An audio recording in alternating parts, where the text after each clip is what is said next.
Welcome to the Brian Craig Show. My name is Brian, and this is where MAGA comes to talk. Welcome, one and all. We have so much to cover. It's absolutely amazing to me during the holidays that everyone celebrates, right? Christmas, New Year's, everyone's off, everyone's on some kind of vacation, everyone's having it. But the news is breaking nonstop from President Trump. And he may be at Mar-a-Lago, but he's not really taking a vacation. So a lot is going on. Nick Shirley has just freaked out the establishment. And I'm going to cover that in the beginning. If you'd like to call in, the number is pinned in the live chat. And of course, this is the pre-show. The radio show doesn't start for about 30 minutes or so. So this is the pre-radio show. And what I'm going to lead with is I saw this article on CNN's website this morning. And look at what it says. Who is Nick Shirley, the 23-year-old MAGA journalist whose Minnesota fraud story went viral? So, it's so typical, right, of the liberal media. As opposed to dealing with the fraud that's going on in Minnesota with, Governor Walz, his entire government, and the Somali community, they want to go after the messenger of the story that they don't want anyone to take credibly. And I wanted to go through this story because Nick Shirley, for a lot of people, came out of nowhere. And I only first heard of Nick Shirley, a few months ago. He did a story on his YouTube channel where he went to that prison in El Salvador where the fake Maryland man was originally sent and where a lot of the illegals from the terrorist gangs, the Trinde and MS-13ers, where they were being sent. And it was an amazing story, very well done, very well produced. I'm like, who is this guy? Next thing I know, he's at the White House. He's in a press conference in the Oval Office. President Trump had a meeting with the new media that were taking on Antifa and others, and he was there for that meeting.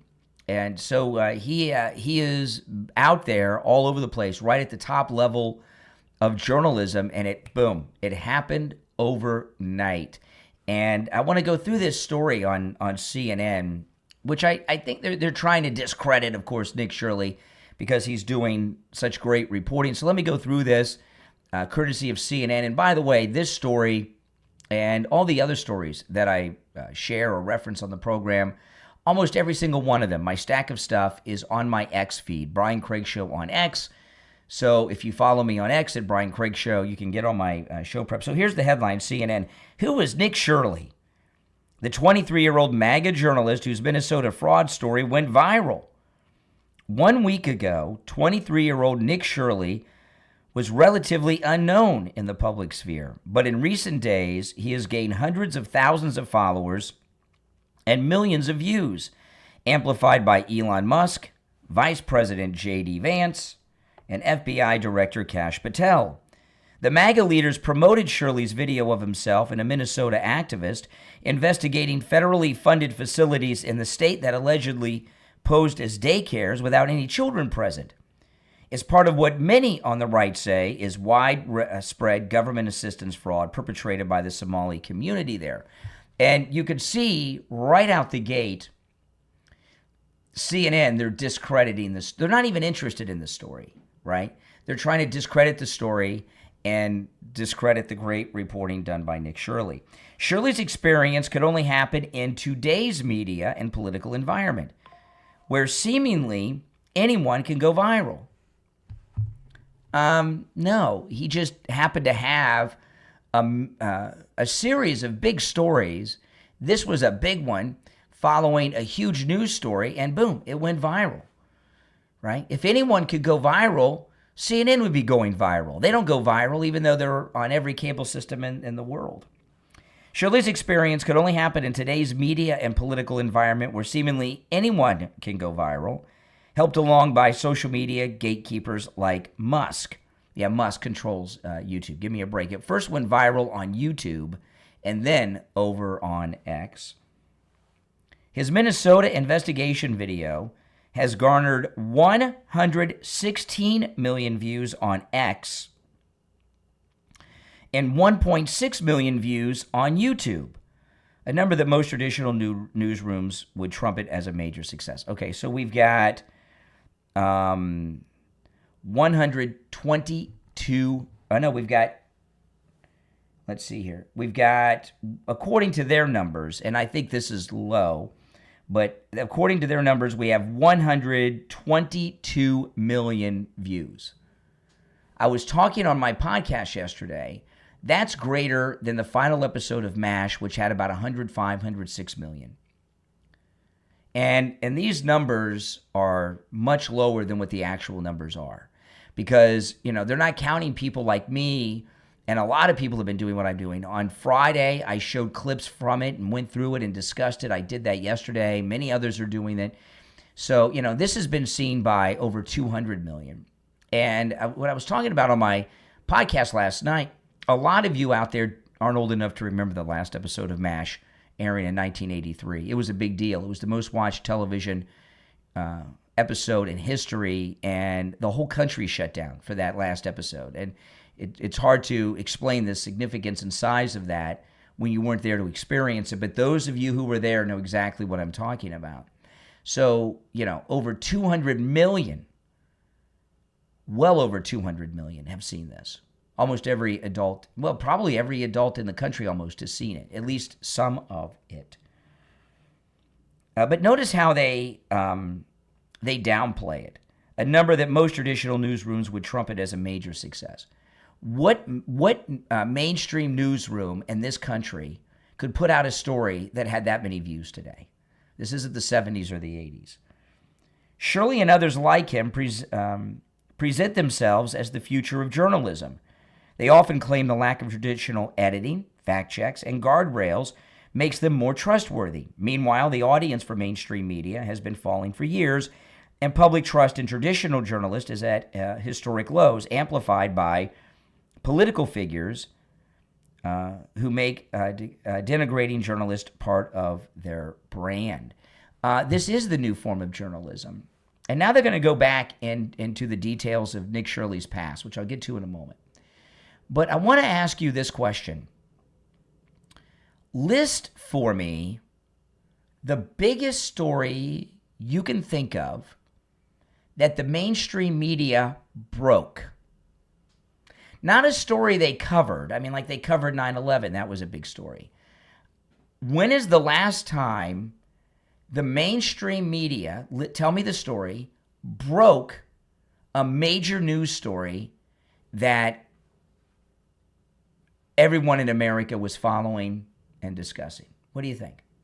Think about it. Not a story they covered, a story they broke, because Nick Shirley broke this scandal. We knew there was fraud up there, but he went and showed these daycare centers and autism centers and fake healthcare centers. Can you think of one? Think about it. A story that the mainstream media broke, there's one. Think about it. And there's a catch to it, which I'm going to explain to you. When did the mainstream media break a news story that everyone in the country was talking about? There's one, and there's a big catch to it. Watergate. And Watergate, Woodward and Bernstein at the Washington Post did not break a story. Bob Woodward is CIA. He was with Naval Intelligence when he was in the service, and he knew Deep Throat, okay, and who was at the FBI. Mark Felt was his real name, we found, after he passed away. And the CIA and Mark Felt at the FBI worked together and just gave everything to Bob Woodward. That wasn't even breaking a story, even though it's credited as that.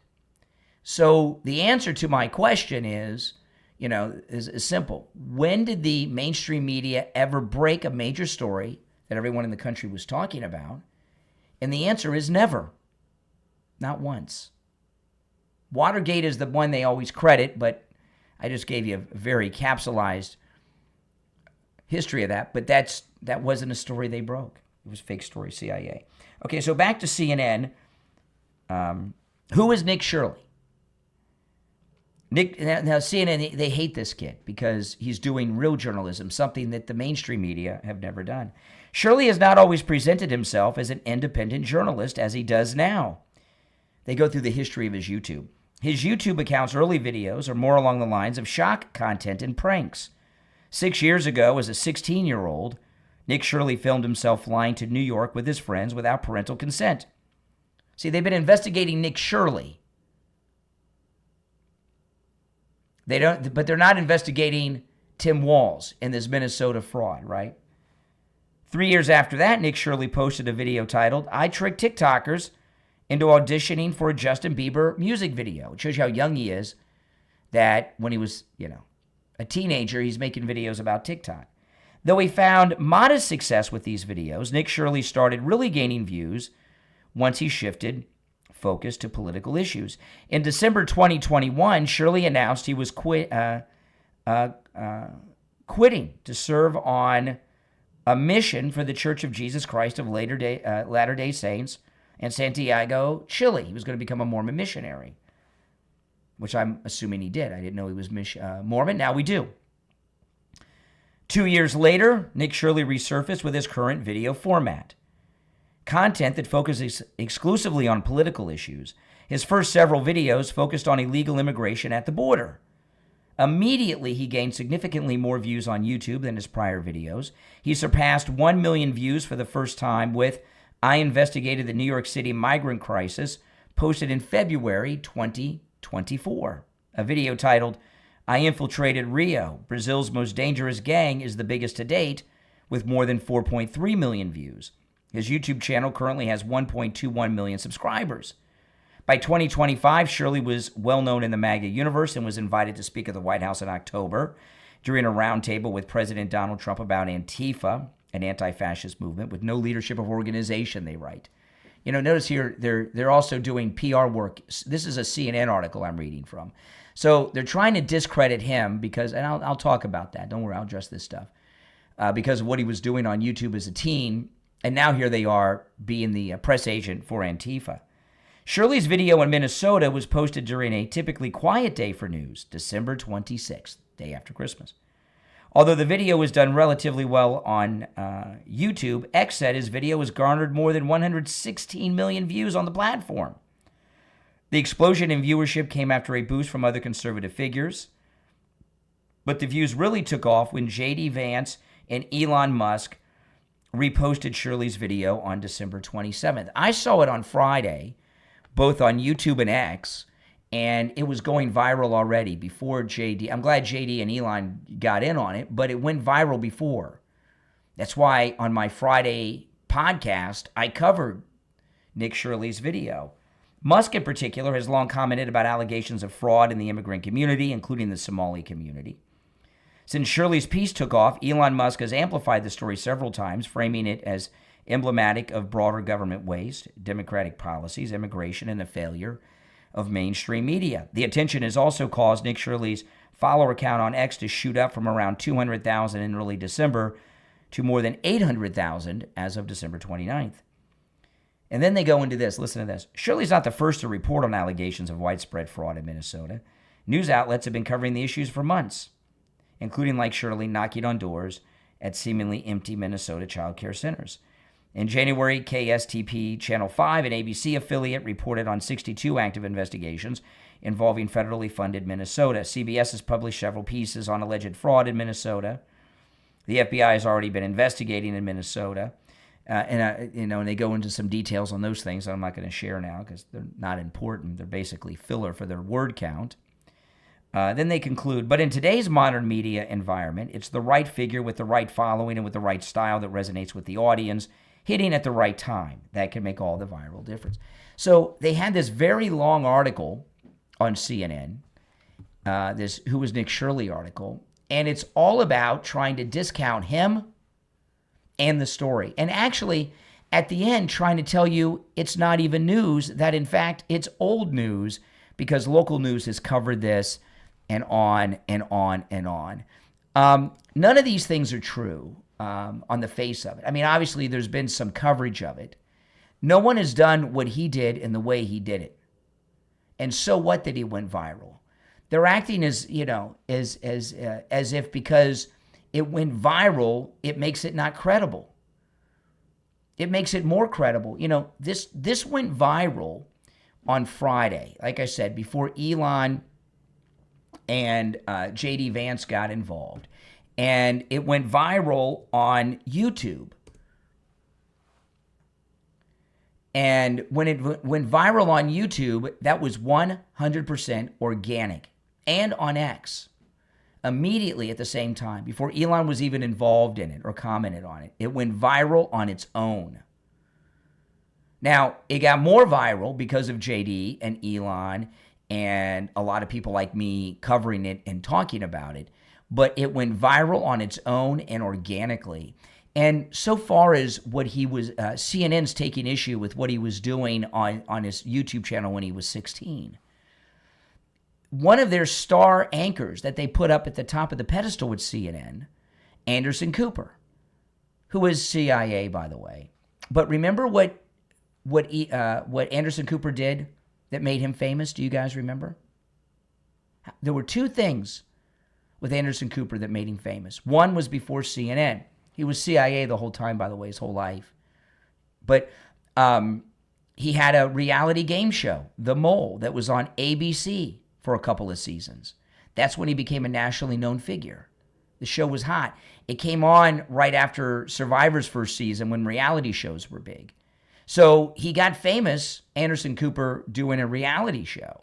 They hired him on CNN. He wasn't the big star over there that he has been the last few years when he first went to CNN, but he became very famous during what was viral before we used the term Hurricane Katrina. And if you remember, not only did he cover Katrina, Anderson Cooper was there for months in front of the same upside down house reporting every day from New Orleans. Remember that?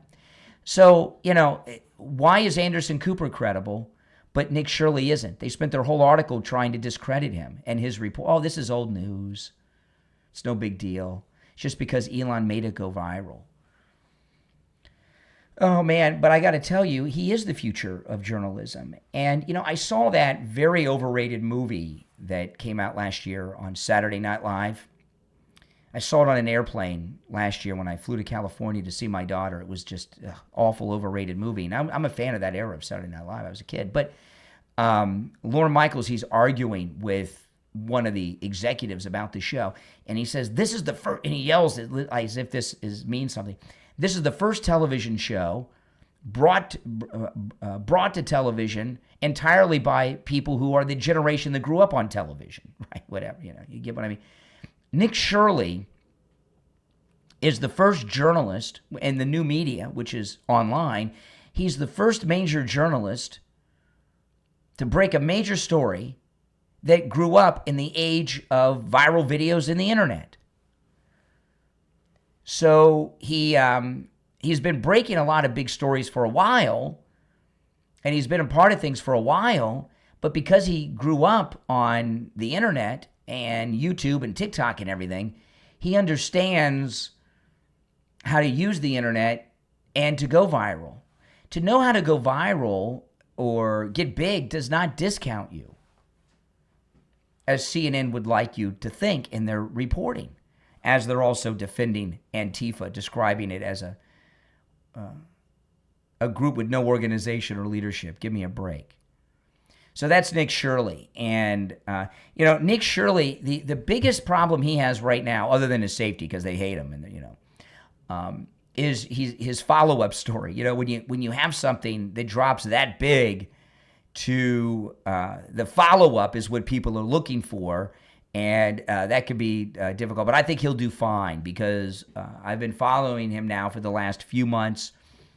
And I'm not sure when I first saw that story when he went to El Salvador, but it was really good. I was really impressed with him. I subscribed to his channel right away, and I've been following him ever since. Now, this early show, of course, is brought to you by the next governor of Minnesota, Mike Lindell, the inventor of the MyPillow. There's huge sales going on, the New Year's sale.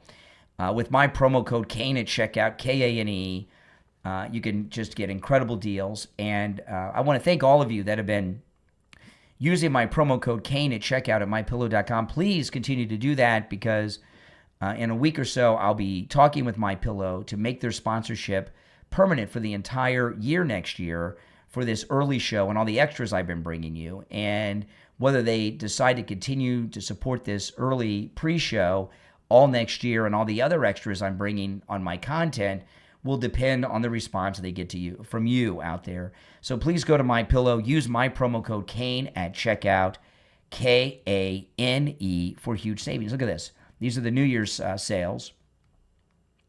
The 6-piece MyPillow towel set, $50 off, just $49.98. The MyPillow Giza Dream Sheets, just $29.98. You know, I have the Giza Dream Sheets. It's the finest cotton in the world.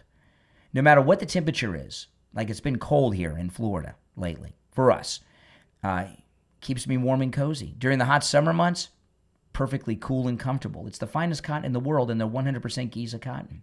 The premium MyPillow, which is an upscale version of the MyPillow, like if you were to stay at Mar-a-Lago, this is what you'd have. I have this as well. It's amazing. The cover is the Giza cotton, just $24.98. The 5-pack Bible Story pillows, just $29.98. Now remember, you can use my promo code Kane at checkout on all the specials at mypillow.com, not just the ones I talk about. The MyPillow mattress topper, I have that. It'll change your life. Incredible deals on their blankets, on the slippers, many different types of blankets, the MyPillow quilts, even the socks. And you can use my promo code Kane site-wide, Kane, at checkout at mypillow.com. Also, the money-back guarantee is extended through March 1st. So it's a great deal. All right, now if you'd like to call in, the number is toll-free, 888-465-2631. It's toll-free no matter where you're listening, 888-465-2631. My name's Brian Craig. This is where MAGA comes to talk. You're on the air. What's your name? Where are you calling from? Yeah, good morning. Good morning, Brian. This is Richie. Oh, hey, Richie, hold on. Let me answer these phones. My phones are going viral right now. Okay, yeah, Richie, go ahead. You know how screwed up this country is? I think you really know how screwed up this country is. When you have, first of all, did you see that when Nick Shirley was with his mother, that was in New York when they were showing all the money being spent on the hotels with the immigration. That was a good one, too. You saw her? You saw his mother. That was his mother, the blonde-haired lady. Oh, okay. I didn't know that. Yeah, that was his mom. Now, he was like, at that time, he was like, 21, 20? He was just, So she was with him in the early years of him getting serious. She basically chaperoned him. Now, I'm going to say this. We're not looking, the story is that the mainstream media hasn't said a peep. No. Because the mainstream media is in the pocket of the Democratic Party and the candidates that are running for the Democratic Party. Some of that money went to Somalia. More of that money went over to the state of Washington, all the way from Minnesota to Washington for Democratic candidates. Mm-hmm. This is a money laundering operation. It's beyond comprehension. Oh yeah. Beyond, you can't even make. That's Absolutely. what this is, and that's why you don't see. That's why you don't see the mainstream. We're basically. That's true. We're basically funding all of Somalia. A big chunk of it's going to Somalia, and money goes really far there. But you know, the buck stops with Tim Walz, and when the radio show starts in a little bit, I'm going to talk about Pam Bondi and Kash Patel. There is no reason why Kash Patel has not taken a team to Minnesota and hauled Tim Walz in for questioning. No reason. Exactly right. This is, it's cover thy behind, or whatever you want to say. I don't want to say the word on the air. Cover your behind is what they all do in Washington, D.C. A lot of hearings, a lot of talk, a lot of going nowhere. You have 3 FBI directors before him that sat back and saw all this corruption. Nobody did nothing. Can you imagine what California is going to look like when this is all over? Oh, yeah. And we're writing. You work hard for your money. That's right. I'm on a fixed income. The people that are out there are paying taxes, and every year I think, oh my God, income tax. You have to pay. Now, isn't it a great thing to know that your tax money is going to people that came to this country more than 10 years ago. Actually, I think the Somalians came to Minnesota. What was it, like 15 years ago? Well, Michael Knowles 80? Michael Knowles did an incredible report a couple weeks ago on the history of Somalians in America.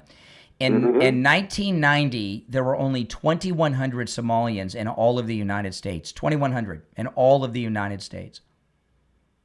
Hold on, let me answer. I'm going to answer these lines while I'm talking to you. I mean, think about that. And then in 93 is when the big rise happened with Bill Clinton. Now, here's the deal, folks. 82% that have been here for 10 years or longer are on government subsidy. Yeah, and all their kids have autism. Imagine that. All their kids have autism. They can't work because they have bad backs, bad everything. They're all here on the dole. Yeah. 80, and that's only the ones that are actually going there collecting their check. Mm-hmm. And then we have the empty school buses with just the drivers. We have the Medicare buses that are taking empty patients to no doctors. Hold on, Steve's calling me. I got to take a break anyway. So you could call back later. We'll take a quick break and be right back. On the line we have Bruce. Bruce is a client of Jupiter Joe Thomas. He heard me talking with Joe Thomas about annuities and what a great deal they are, and he went in with his wife, and now he's a client. Hey, Bruce, how you doing? I'm doing good, Brian. So tell me about your experience with Jupiter Joe Thomas. A fine gentleman. We sat down with Joe, and we explained everything to him, and we brought all our information, and he worked everything out great. The cool thing about annuities is your money's never at risk. You're guaranteed a revenue stream for the rest of your life, but there's a bonus, really a signing bonus, where you can make a boatload of money before you even leave Joe Thomas's office. Can you talk a little bit about that, Bruce? Well, that's where I was surprised when we sat down. We talked about the bonuses, and to my amazement, it was 10%, and there was even another one that's bigger. Wow, that's amazing. So you made 10% on your money before you even got back in your car. Yeah, it was more than that, but it was great. Listen, guys, do what Bruce did. Give Jupiter Joe Thomas a call. You can set up a free consultation either on the phone or in the office, and Joe Thomas will put together a custom proposal just for you. His number is 561-743-0999. 561-743-0999 and online at jupiterjoe.com. All right, Bruce, thanks so much. All right, thank you, Brian. All right, we're back. I'm Brian. It's the Steve. Kane just called there to find out what time I was going on. And I said, I'm already on, Steve. He said, you're on early. I said, that's right. All right. Richie's phone was cutting out anyway. All right, let's go. Take another call. You're on the air. What's your name? Where are you calling from? Yeah, hi. Good morning. Happy New Year, Brian. Thank you. Danielle from Michigan. Hey, Danielle. I just wanted to, hello. I love when Richie calls in. I just wanted to make a comment in regards to what you're covering with Nick Shirley and everything. I'm just loving watching what's happening, Brian, and it's all coming out. I mean, it might not be as quickly as we would like, but I appreciate you keeping on it and covering it. I do truly believe that justice is coming, and I think there's probably a lot more, obviously, that's happening behind the scenes, but this is huge, Brian. Oh, yes. This is, and I'm encouraged, and I love listening to you, how you're covering this. I'm so encouraged by everything that's happening. And I'm just thankful for President Trump, and I'm thankful for the way that you are shining the light on all of this. But this is major. This is beyond. I don't want to say that I'm freaking out with everything that's coming out, and like Richie was talking about Washington and what they're doing with all this money. But this is going to only help us in the midterms. These people are going down, I believe. Oh, yeah. There's no doubt that's going to help because, when we get into next month, there are investigations. Kristi Noem had Homeland Security investigators on the streets in Minnesota yesterday questioning people in Minneapolis, Somalians. So, next year, this is going to be one of the biggest news stories of 2026.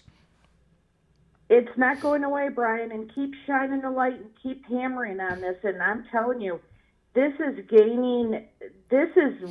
major. There's going to be some major, everybody better buckle up, because there's going to be some major things happening. I know we talk about cash and Pam maybe not going fast enough, but I did hear something yesterday. What'd you hear? What'd you hear? Well, I was listening to, Andrew Colvett on Kirk's show. He was talking to somebody, and I forget, subpoenas have already been issued. I mean, there are things that are happening that we don't know about that are coming out that are major. Let me give you a step while I answer these lines. As much as I would like to believe that, I mean, Pam Bondi and Kash Patel have been in place for most of the year, and we got nothing. Well, they're busy. Look at everything that's going on. I'm just going to kind of stay more on the optimistic end of it. I get what you're saying totally. I'm a little bit frustrated. All of us are, but I truly believe, I tell you, that Nick Shirley and his mother, boy, kudos to them. That's all I can say. Absolutely. I think there's big stuff coming, Brian. I hope you're right. Stuff. All right, take care. Appreciate the call. You're on the air. What's your name? Where are you calling from? Hey, good morning, Brian. My name is Terry, calling from Kentucky. All right, Terry in Kentucky. Yes, sir. Hey, just wanted to, I guess, re-shine the light that you've already shown, and continuing to speak on the Somalis and these different folks that are coming in illegally and are here forever. It seems like I've seen them on several different fronts. I protected our country for them, from them, or from themselves, I guess, and their own country when we had our wars against them when I was in the military. But plus, I drive a truck now, and a semi-truck, and all of these meat processing plants are full of them. They're everywhere, and I mean, I've seen it firsthand in Minnesota. What's in the meat processing plants? The Somalis. Oh, they work in in by busload. Really? Yes, they come in busloads. Those must be the unfortunate Somalis who are not part of the Medicare Medicaid fraud in Minnesota. They have to actually work. Right. It's good to see they're working, but it's bad to see that. Maybe they're taking jobs from our people. I don't know. But it's stealing jobs, stealing money. Trump's going to get it cleaned up. Our president's going to get it cleaned up. I just hope that, and we're going to get to the polls, and we're going to get in MAGA again and again and again. And by then, it'll be so far deep ingrained into the souls of America that we'll have to keep it clean, and nobody can overturn it with a pen from then on. All right. Well, good. I agree with you. Are you new to the program? No, I've called a couple of different times. All right. Yeah, you're a good call. You should call more often. All right, sir. Thank you so much. Have a good day. Take care. Now, the rest of you on hold, hang in there, because we're going to be on the radio in a couple of minutes. And I'm not going to take any more calls till the radio show begins. If you'd like to call in, the number is pinned in the live chat. 888-465-2631. 888-465-2631. No, I have 100% confidence in President Trump. Now, I will go over that story again later on Nick Shirley, because it has to be exposed, and it has to be discussed. So we'll get into that. Let me check the time here when we're going to be live on the radio. I took the break when I wasn't going to, because Steve had called. Steve was just calling to find out what time I was going on. And I said, I'm already on. He's like, okay. Oh, man. So, yeah, this is really amazing. Did you guys catch the press conference with the president and Netanyahu yesterday? I carried it on my podcast, and he told Iran that if they're building up something, they better not. They better stop. All right, we've got about 90 seconds until the show starts. If you're on hold, hang in there, and we'll go to the calls when we get back. But I got a lot to cover today. But I'm going to start with, I'm going to continue with the Minnesota discussion. All right. Let's see. Here we go. All right. We got just over a minute, and we'll be live. Just over a minute, and we will be live on the radio. So I'm going to wait till then I'll open up the radio show. Yes. Let me know in the chat where you're all watching from. What city or state or country? City, state, or country? I'm curious. And how long you've been listening to me or watching me, too, if you don't mind. Little end of the year survey. City, state, or country, and how long have you been watching me? Whether it's 26 years or 6 minutes, it doesn't matter. All right, here we go. Less than 30 seconds. Mm-hmm.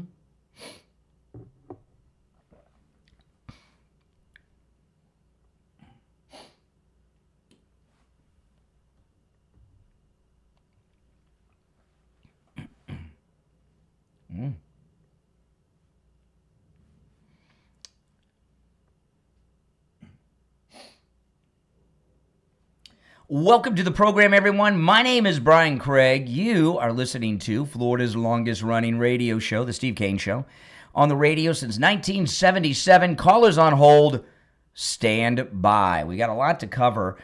We got many things to discuss today, but I'm going to start with Minnesota because it's just insane what's going on. Nick Shirley dropped his viral story on Friday, and it's changed everything. And I am not alone with this. Kash Patel and Pam Bondi. I want to ask you about Pam Bondi and Kash Patel. What's going on here? You know, the Somali. This is something that you've got to understand about the Somali fraud. I don't blame them. This is a organized criminal operation put together by the Democrats and supervised and overseen by Tim Walz, allegedly based on all the information that's come out, right? These Somalis didn't set up a $9 billion, and it's bigger than that, I'm sure. We know of $9 billion, and it's in multiple states. So, you know, the Somalis didn't come here from that prehistoric anarchy that they're from, that uncivilized country of Somalia, and set up the largest complex financial system and scam and scandal and fraud operation in the history of the planet Earth.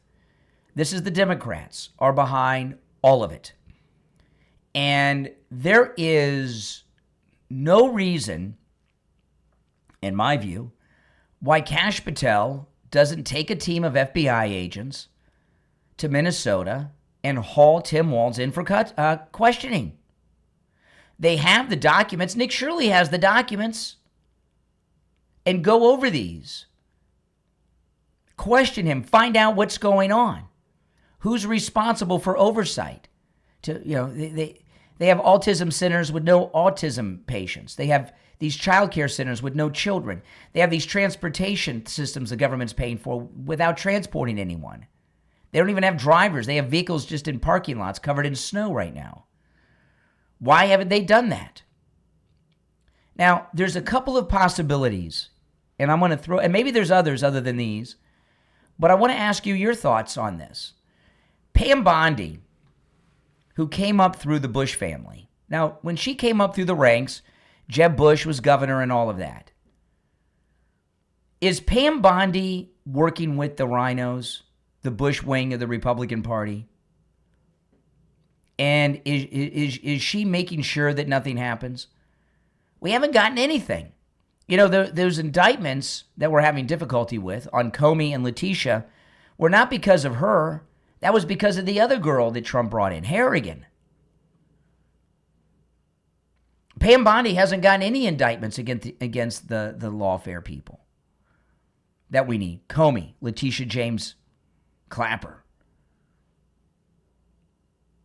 So is she slow walking this because she's working for the Bushes? Or is she incompetent and doesn't know what she's doing? And she's gotten by on being a good-looking blonde. I don't know. It's got to be one or the other. Kash Patel. What's the deal with him?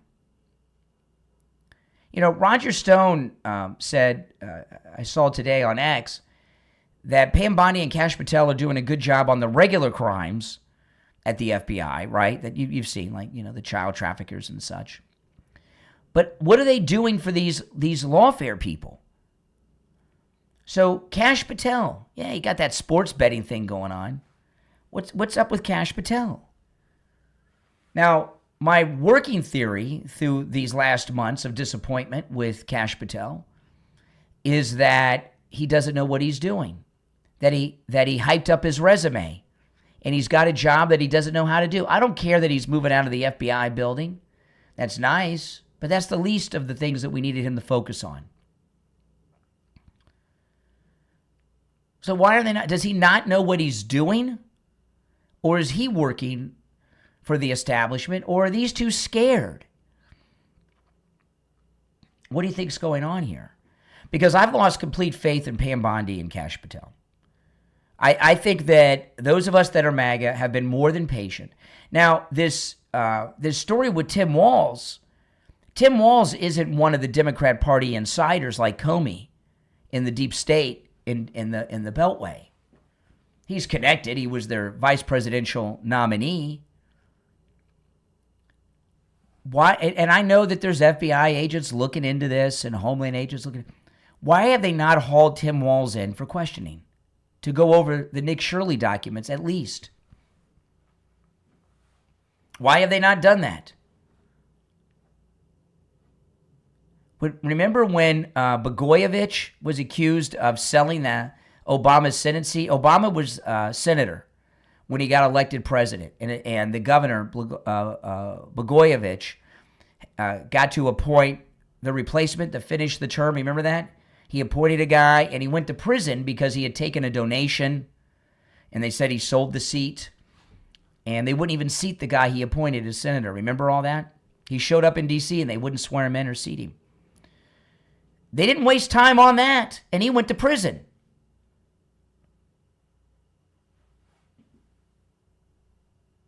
So what's going on here with Kash Patel and Pam Bondi? I am as serious as a heart attack about this.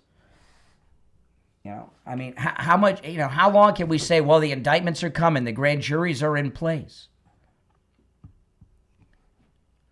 This is clear as the day is long in Minnesota with Tim Walz. And I know I'm hearing, the Congress, they're going to have some hearings, and there's going to be criminal referrals. The criminal referrals go to Pam Bondi. What good does a criminal referral to Pam Bondi do? Anyone. They don't seem to do much at all. So I want to hear your thoughts on this. If you are on hold, stand by. I'm going to go to the phones after our first break. Okay, we're getting ready to go to break. The number is toll-free, 888-465-2631. It's a toll-free call no matter where you're listening.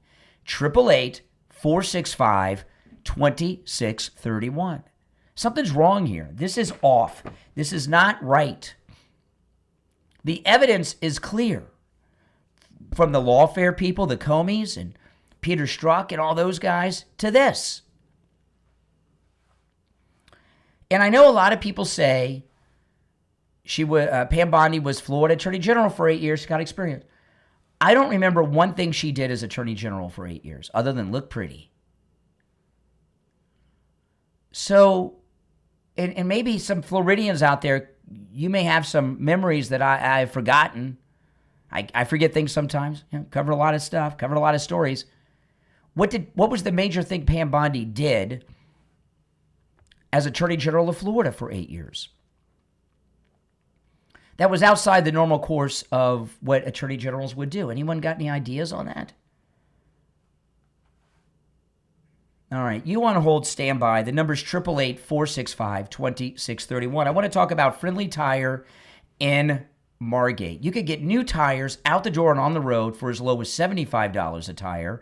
He has thousands of good used tires in stock for as low as $35 a tire out the door and on the road. Friendly Tire doesn't charge you to balance your tire, mount your tire, or dispose of your old tire. There's no added fees. When you call Friendly Mike, the price he gives you over the phone is out the door and on the road. He also does tire repairs. He can get tires for any type of vehicle you have. I was talking to him the other day. He got a donut spare tire for somebody. Came in for a donut spare. People, you want to have a good spare too. He can get all the name brands you know and love: Firestone, Bridgestone, Pirelli, whatever you like, Goodyear, whatever brand you like, he could get those too. Steve Kane's wife got 4 new tires for less than what the other place, a lot less than what the other places wanted just for 2. Give Friendly Mike a call. He'll give you a quote right over the phone. 954-977-9445. 954-977-9445. That's 954-977-9445 for Friendly Tire in Margate. Callers on hold, stand by. I'm Brian Craig. We'll take our first break and be right back with your calls. All right, we're clear. Yeah. Before I'll take the calls when we get back. Tell me in the chat, and I would like you to call me too, what you think's going on with these two. Incompetent, working for Jeb. What's going on here? What is going on here? Or something else that I haven't thought of? Because there's something not right here. I'm sorry to tell you, there's something that's just not right. In demanding careers, confidence is tested every day. But what if how you show up could help you stand stronger? Don't Wear Your Hustle by Osa Z. Osa Him Run Win blends real frontline social work experiences with practical lessons on resilience, criticism, and professional identity. This isn't just about fashion. It's about presence, confidence, and surviving pressure without losing yourself. Ideal for social workers, frontline professionals, in high-pressure roles, and students. Available now on Amazon. Search Don't Wear Your Hustle today. We're on the air. What's your name? Where are you calling from? Hey, Brian, this is Hank from Hollywood. How you doing? All right, Hank. What's on your mind? I called Tom Laporta at Tom Laporta Roofing. He sent out Scott. Now, Scott is absolutely the best. Scott and Scott's crew are the absolute best. They gave me a great price. They did the job when they said they were going to do it. They finished the job when they said they were going to do it. The materials they used, absolutely the best. I want to thank Tom. I definitely want to thank Scott, and definitely want to thank Scott's crew. These people are number one, and I just want your listeners to know, Tom Laporta at Tom Laporta Roofing. If you need a new roof, call Tom at Tom Laporta Roofing. You're not going to go wrong. You're not going to be disappointed. Do what Hank did. Call Tom Laporta at Laporta Roofing on his cell phone, 954-604-4602, 954-604-4602, and online, laportaroofing.com. All right, we'll be back in about 90 seconds. Still a radio station break. If you want to call in, the number is pinned in the live chat. It's a toll-free call no matter where you're watching. 888-465-2631. 888-465-2631. Just over a minute, and we'll be back. And I'll go to the phone. I will be live all week, including New Year's Day, guys, okay? About a minute, we'll be back. Yeah, I'm not going to take off at all this week. I may not be on the radio live at the end of the week, but I'll if I'm not on the radio live, I will be here live.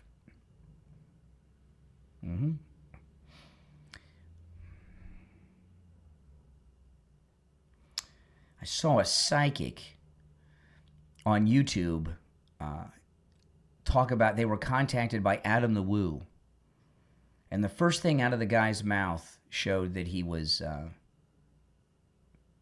making it up. Maybe I'll mention it a little later. All right, stand by.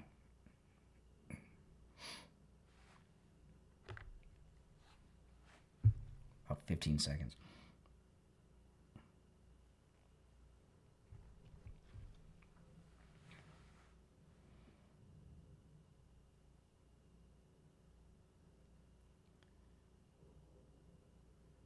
We're back. I'm Brian. It's the Steve Kane Show.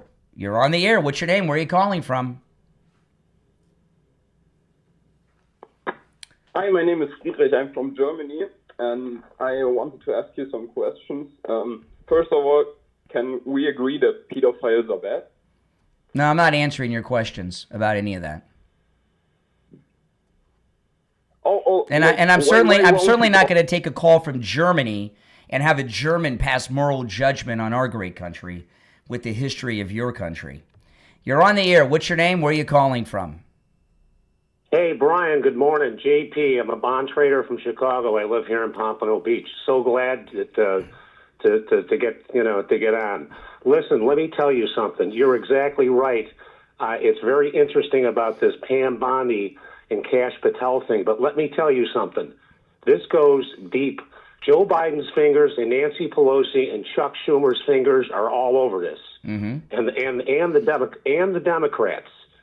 I mean, this is the biggest scheme, and I hope it cracks before these midterms, because there is no way in hell that they can put anybody up to run against Vance and Rubio if Trump doesn't get the third term. Mm-hmm. Well, here's the thing. These people have said, well, when it comes to Comey and Brennan, it's the deep state, and they're scared. While Waltz is obviously connected, he was their vice presidential nominee. He's not in the Comey group. Oh, he's the front man. Yeah, he's not, but he's not the untouchable like a Pelosi would be. There's no reason for them not to haul him in for questioning already with Nick Shirley's report. I agree 100%. Why haven't they yet? Well, that's what we're trying to figure out. Are they incompetent? Okay. Or is Pam Bondi working for the Bushes and slow walking everything because she's given us nothing? Boy, that's an interesting concept. Well, what would be your guess? That's a very interesting concept. My guess, well, I don't. I'll tell you what my guess is. I'll tell you what I know and I think, because I've been a bond trader in Chicago for 44 years at one of the major exchanges. I'm not going to say which one. I like to keep a low profile, okay? Mm-hmm. I went to school at University of Miami back in '74. I studied law, finance, and economics. I studied enough law. I didn't want to bury my nose in a law book all my life. I'm just saying there are fingers in this pie. Well, hold on. I got to answer these lines while we're talking. There's fingers in the pie. There's no doubt about it. But we've seen. Look, the Senator Menendez just went to prison for bribery. Right? It was the second arrest and trial for bribery. I was talking about there have been at least 2 former governors of Illinois that went to prison. They were in prison at the same time. Blagojevich was governor and was removed and sent to prison. Rob Blagojevich, who you just mentioned, and all he did was, sell a Senate seat. Well, he did. Yeah. Well, anyways, they got him, but these networks are glossing all this over because I'm going to tell you, what's going to hit the fan here. And another thing, too, I think they should bring back public hangings. They should get Comey. You were doing fine until you went to that. You're on the air. What's your name? Where are you calling from? Good morning, Brian. Doc from Texas. Hold on. I'm answering lines here. My phones are going viral. Yeah, go ahead, Texas. Hey, man. How are you this morning? Hold on again. Okay. Yeah, I'm all right. How are you? I'm good. Hey, look, I just wanted to say something. You was talking about Kash Patel and Pam Bondi. Mm-hmm. The reason they're not, because, see, Brian, when you looking outside the house and you, I'm going to do this, and then when you get in there, you realize, maybe I can't do what I think I can do. And Pam Bondi and Kash Patel are not going to risk their careers. And because they see what happened to several people that lost their licenses behind that. And they're not going to risk their careers. Because before they do something, they're going to make sure it's done correctly. And that's the whole thing about it. They're just not going to half-hearted just do it. We're going to indict them. They're just like James Comey and Letitia James. They hurry up and try to indict them. And what happened with those there's a problem with Kash Patel and Pam Bondi. You're a regular liberal caller to the program, and you're making excuses for them. What does that tell us? I'm not making excuses. Yeah, you're making excuses for Pam Bondi and Kash Patel, and you're a Trump-hating Democrat. Isn't that something, guys? Think about that. You and the listening audience. I'm talking to the audience about you. What does that say about Pam Bondi and Kash Patel? I think what that says about them is they're not going to risk their careers, because at the end of the day, Trump is a billionaire. When Trump in 3 more years, if Trump leaves then the you White don't House, you don't take Trump the job. You know, a lot of people believe that Pam Bondi took a lot of people believe Pam Bondi took the job to undermine Trump. You know, President Trump has not been able to his first term, this term, he's had nothing but bad luck with attorney generals. They've all sucked. I think they took the job because she thought maybe she can do some different. Then when she get there, she realized what has she done? It's not what I don't know, because the problem is when she gets there. When you get there, you realize, okay, maybe this is not what I'm thinking it is. Okay, I'm not going to risk my career, because at the end of the day. So what do you think about that? What do you think about your Democrat leadership in Minnesota involved in this $9 billion Medicaid fraud?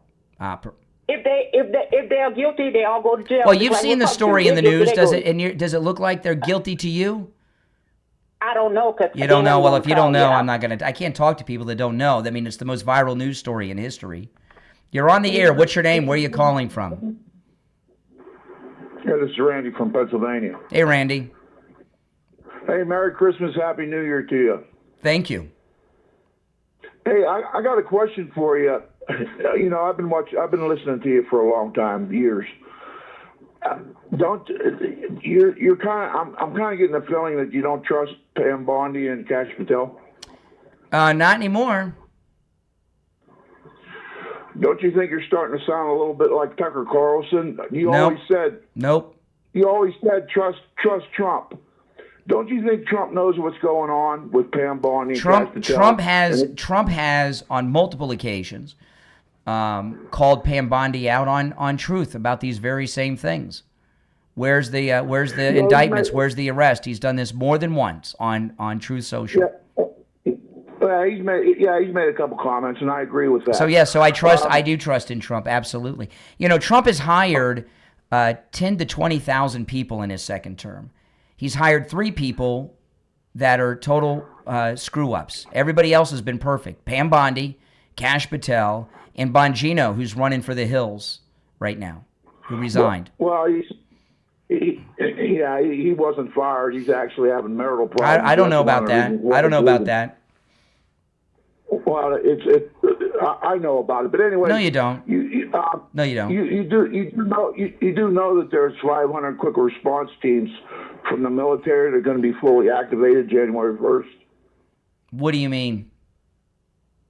Pete Hegseth has put together 500 quick response teams, and they're supposed to be fully activatable January 1st. Inside the United States?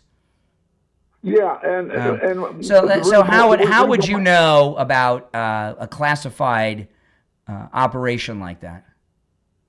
What do you mean a classified operation? They're going to activate the U.S. military in the homeland and do what with it? Not the reserve, not the Guard. You're talking about the regular army? Yes. And do what? Civil unrest. Civil unrest. Pete Hegseth.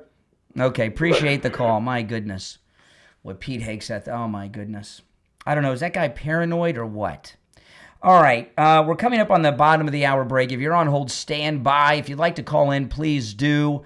I've got a lot to cover. I still want to hear your thoughts on Pam Bondi and the Kash Patel situation.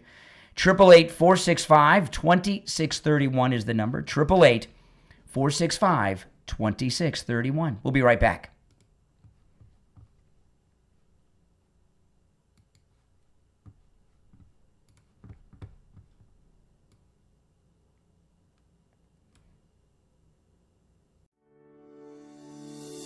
Are you struggling with unanswered prayers, facing doubt in your faith journey, wondering if God is really listening? There's a transformative truth waiting for you. The groundbreaking new book reveals how God's answers to your prayers, according to His will, is always yes. Not sometimes, not maybe, always. God said yes. He never rejects, only directs and redirects. From author Gayton Glover Sr. This isn't just theology, this is life-changing. Discover how this perspective can transform your job search with confidence that God's affirmative answer is already unfolding. Strengthen your faith during health crises and personal challenges. Guide your parenting through disappointments with renewed wisdom. Navigate ethical decisions at work with spiritual clarity. Revitalize your Monday mornings and reconnect with your purpose. Whether you're a new believer grappling with faith, a longtime Christian facing spiritual burnout, someone in a season of doubt, a parent, professional, or seeker, you need this fresh lens on God's will. Through biblical narratives, personal stories, and theological insights, explore how God communicates with you, always aiming towards your ultimate good and growth. Find peace, discover purpose, experience God's yes. Available now. God said yes. He never rejects, only directs and redirects. From author Gaten Glover Sr. There's also a study guide that comes with the book that you can download. A transformative guide for your spiritual journey. Peptide research is exploding, and GLP-1 is leading the charge. Across the country, researchers are exploring metabolic, regenerative, and cellular repair models like never before. At MyPurePeptide.com, based in Dallas, Texas, they supply high-purity, lab-verified peptides for controlled research environments. Whether your work involves GLP-1 metabolic studies tied to weight and energy balance, cellular health and modulation models, or tissue repair pathways, MyPurePeptide.com is committed to supporting your research with clarity and consistency. Visit MyPurePeptide.com and use code DALLAS to save 25% on your order. For research use only. MyPurePeptide.com. On the line, we have Lewis. He had some issues with some taxes in past years, and he called Jamie Levac over at Swift Tax, and Jamie took good care of him. Lewis, welcome to the program. Oh, thank you. How you doing today? Oh, I'm doing great. So tell me how Jamie from Swift Tax helped you on your taxes. Well, I was having trouble with another company. I called Jamie and bingo, and the next day I had a meeting with him. The next day I brought my wife in there with all the paperwork, and he's done straightened all my back taxes out, and I'm actually getting money back now. Wow, this is pretty amazing. So this other company you went to told you owed the government money, and Jamie over at Swift Tax took a look and found out that not only did you not owe money, you're getting money back from the government? Yes, I got nice big checks coming soon. Wow, that's amazing. Do what Lewis did. Call Jamie Levac over at Swift Tax, 954-773-1587. 954-773-1587. All right, we'll be back in 1 minute, less than a minute actually, on the radio. We're still in radio station break. If you're new, make sure you subscribe, okay? And if you would like to call in, the number is pinned in the live chat, 888-465-2631. 888-465-2631. Show's going by fast. Been on a little over an hour already.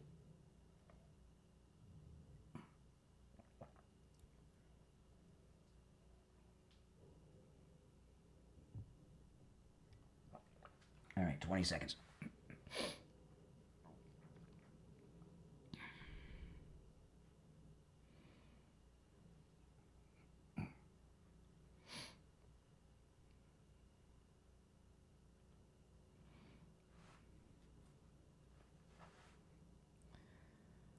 All right, we're back. It's the Steve Kane Show. I'm Brian Craig. Welcome. If you're on hold, stand by. If you'd like to call in, the number is toll-free, 888-465-2631. 888-465-2631. All right, you're welcome to continue to call in about Minnesota, Cash, and Pam Bondi and what's going on with them. And I do have more that I want to get to, but CNN had an amazing poll. And let me just share this. This is CNN and top choices for the 2028 GOP nominee. And the choices in the poll were J.D. Vance, Nikki Haley, or Tulsi Gabbard. All right, here's the choices. Listen, CNN. First in the nation primary. I mean, take a look here. J.D. Vance at 51%. The next closest is Nikki Haley, who's at 9%. I mean, what is that? That's 42 points ahead of the pack. Tulsi Gabbard is at 8%. in the first in the nation primary, J.D. Vance, running 42 points ahead. There's a reason why he's such a heavy favorite in the prediction market so far, because if you win the GOP primary in New Hampshire, chances are you're going to be the Republican nominee for president. Okay, now again, that was a New Hampshire poll. Nikki Haley's barely even, she's only 9 points ahead of me. And Tulsi Gabbard, I like Tulsi Gabbard a lot. However, she's a lifelong Democrat, and we don't know enough about her, and I don't know if I would trust her to take over MAGA. But Vance is certainly in line as the political apprentice to be the second MAGA president. You're on the air. What's your name? Where are you calling from? Adam from New York. Hey, Adam, what's up? Hey, Brian. Yeah, I believe it's that Jeb Bush is working behind the scenes. Mm-hmm. Yeah. Jeb, he's never gotten... President Trump, he needs to get rid of everybody that's Jeb Bush, Susie Wiles. Susie Wiles is doing a great job. She had a little bump with the Vanity Fair piece, but she's doing a great job. That's what you think. Well, what has she done? What is she doing that's bad? What's Susie Wiles doing that's bad? Jeb Bush. She used to work for Jeb Bush. No, she was. Hold on a second. Hold on a second. Steve Bannon back. Hold on a second. Susie Wiles was a big, fundraiser person. She's a fat pig. Really, that's how you talk about women who work for President Trump? Why do you talk about a woman like that, especially grandma? What's the matter with you? Excuse me. No. No. Why would you? Excuse me. Why would you say that about the top? President Trump chose her. You support President Trump? Do you support President Trump? What's with the silence now? I used to support him. You used to support him. I don't know anymore. Okay, you used to support him until when? When did you stop supporting him?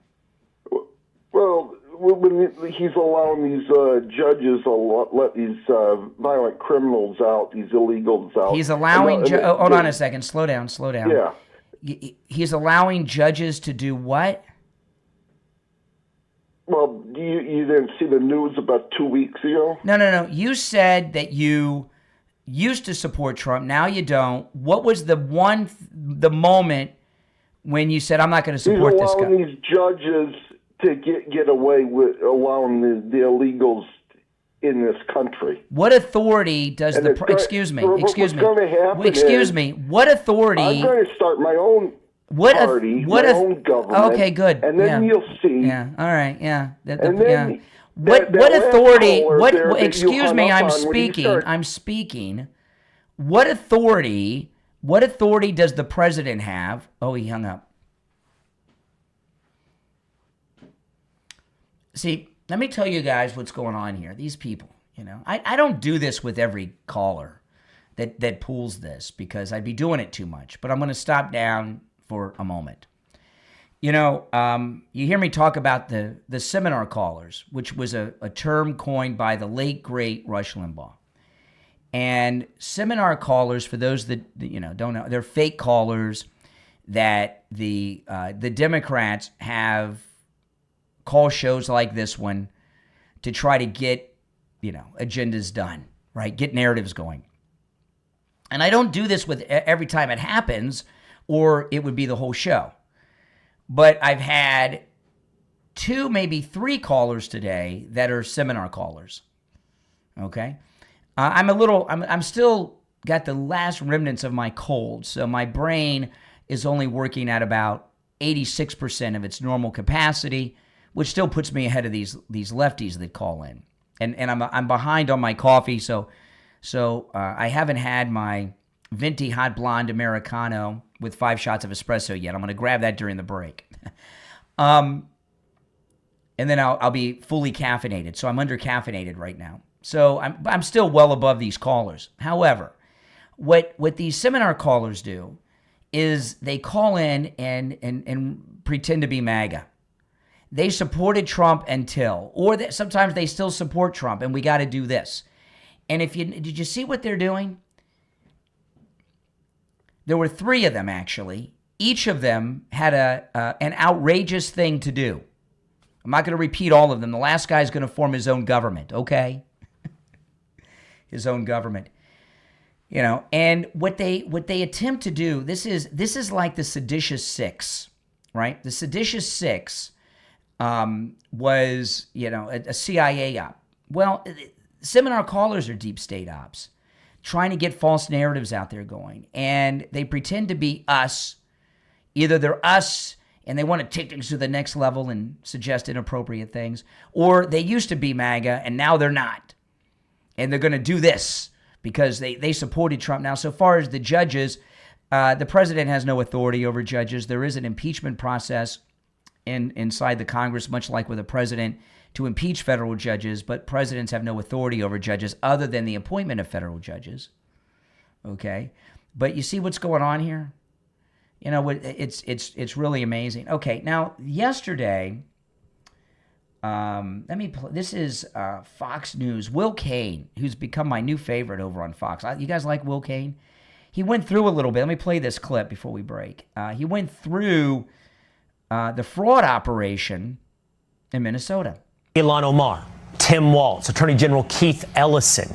We see a web of connections between them and those directly involved in the fraud. For example, Ilhan Omar alleged enabling introducing the 2020 Meals Act, which was ultimately subject to fraud. Held a campaign victory party at the Safari restaurant. That's where one of the men who run that restaurant has associations to the convicted individuals. And then there's Tim Walz. House oversight investigation role in his role as governor. Or Keith Ellison, the attorney general. His job is to enforce the law in Minnesota, but instead he's getting donations after meeting with the Feeding Our Future representatives. The Feeding Our Future, the biggest known yet part of this entire fraud, theft ring. Okay, so here's the thing. While Ilhan Omar is at the top of this with Tim Walz, and she's Somali. So far as the rank and file Somalians that Nick Shirley uncovered, you're going to get very few. First off, they're not the problem. The problem are the Democrats, okay, who set this operation up for them. You're not going to get a mass arrest, trial, and conviction of the rank and file Somalians. You don't even want to go that route. The problem are the Democrats. And after the next break, I'm going to tell you why we're not going to get convictions in large numbers on the Somalians. Some, like Ilhan Omar, they will, but I'm talking about the people that own these. I'll tell you why after the break.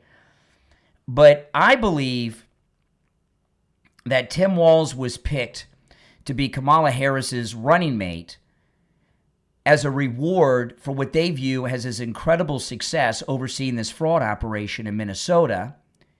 They wanted to bring him to Washington, D.C. as vice president to take his operation, his fraud operation and theft ring in Minnesota to all of the 50 states, or at least the ones where Democrats are in control. That was the plan. That's why they picked him to be her running mate. Now we know, okay? This is all about the Democrats. And when I tell you you're not going to get convictions of the Somalians. After the break, I'll detail what that's all about. But I want to take a moment to talk about your New Year's parties. There's no better place to get your food and cater your New Year's Eve parties than Wings Plus in Coral Springs on Sample Road. The wings are spectacular. You could get takeout any time of the day, or the day before even. When you go to Wings Plus on Sample Road in Coral Springs, get their 50-wing platters. They're amazing. Everything at Wings Plus is homemade. Nothing comes out of a can, including the delicious sauces. My favorites are the medium hot wings and the lemon pepper. Those are my 2 favorites. When you pick them up, if you pick them up early for your party, ask them the reheating instructions. They will give you the exact time and temperature to put them in their oven, and they come out just like they came out of the Wings Plus kitchen. Wings Plus is in Coral Springs, about a mile west of University Drive on the south side of Sample Road. Make sure you tell them you heard about them on the Steve Kane Show. Callers on hold, stand by. We're going to take a quick break. I'm going to grab my coffee and get caffeinated, and we'll be right back.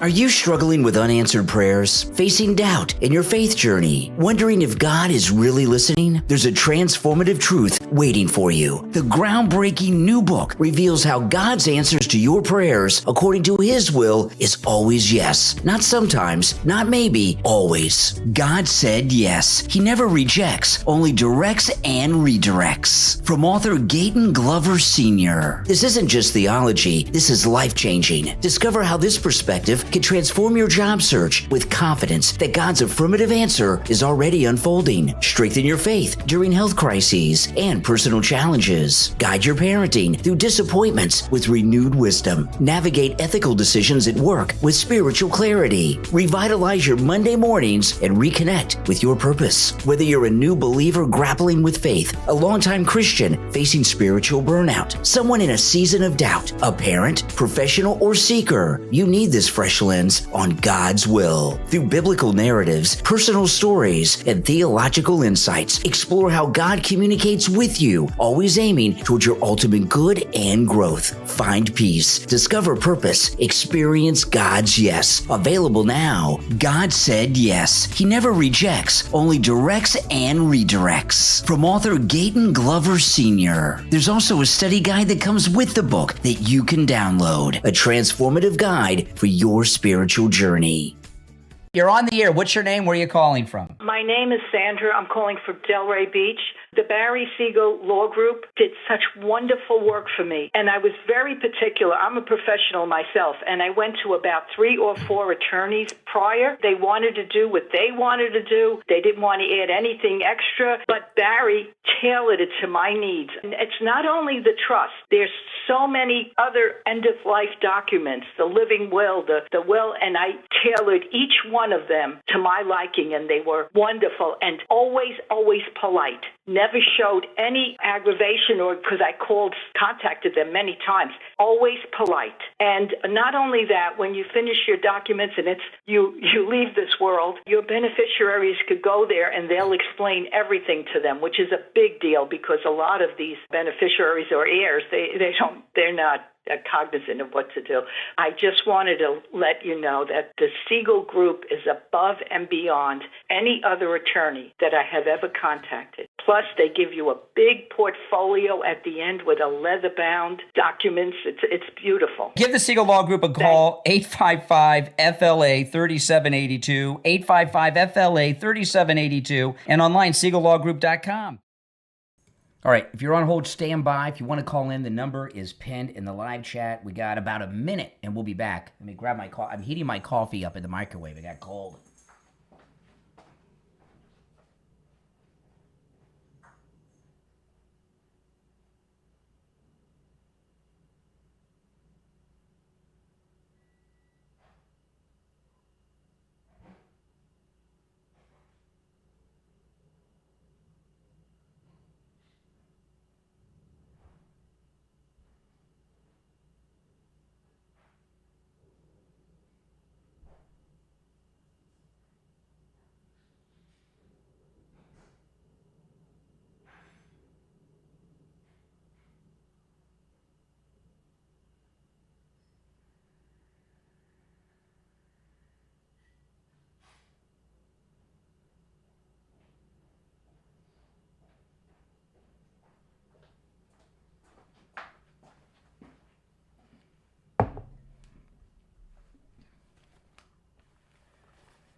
We're back. I'm Brian. It's the Steve Kane radio show, Florida's longest running radio show. You're on the air. What's your name? Where are you calling from? Good morning. Yes, you're on the air. Oh, hey. Good morning, Brian. How's it going? It's going. How are you? Joan in Tampa Bay. Hey, Joan. What's up? I see YouTubers now going into Minnesota, like the places Nick Shirley went into, and now they're filming the Somalis are busing children into the places that Yeah. Nick Shirley went to. I saw some of that. That makes them look more guilty, doesn't it? Oh, yeah. All of a sudden, bada bing, bada boom. Yeah. You know. All of a sudden, there's children everywhere. And residents in the neighborhoods are saying they've never seen children there before, ever. That's right. Correct. So, I mean, this is so bad. I mean, they got to do something. And you know what? They can't drag their feet. They got to do it now. They got to do it fast. We want something. But you know, to but happen. let me tell you, listen, here's the thing. You're right. I've seen some of those videos, and those are going semi-viral on social media. Two things. One, they're bringing kids into these child care centers for the first time.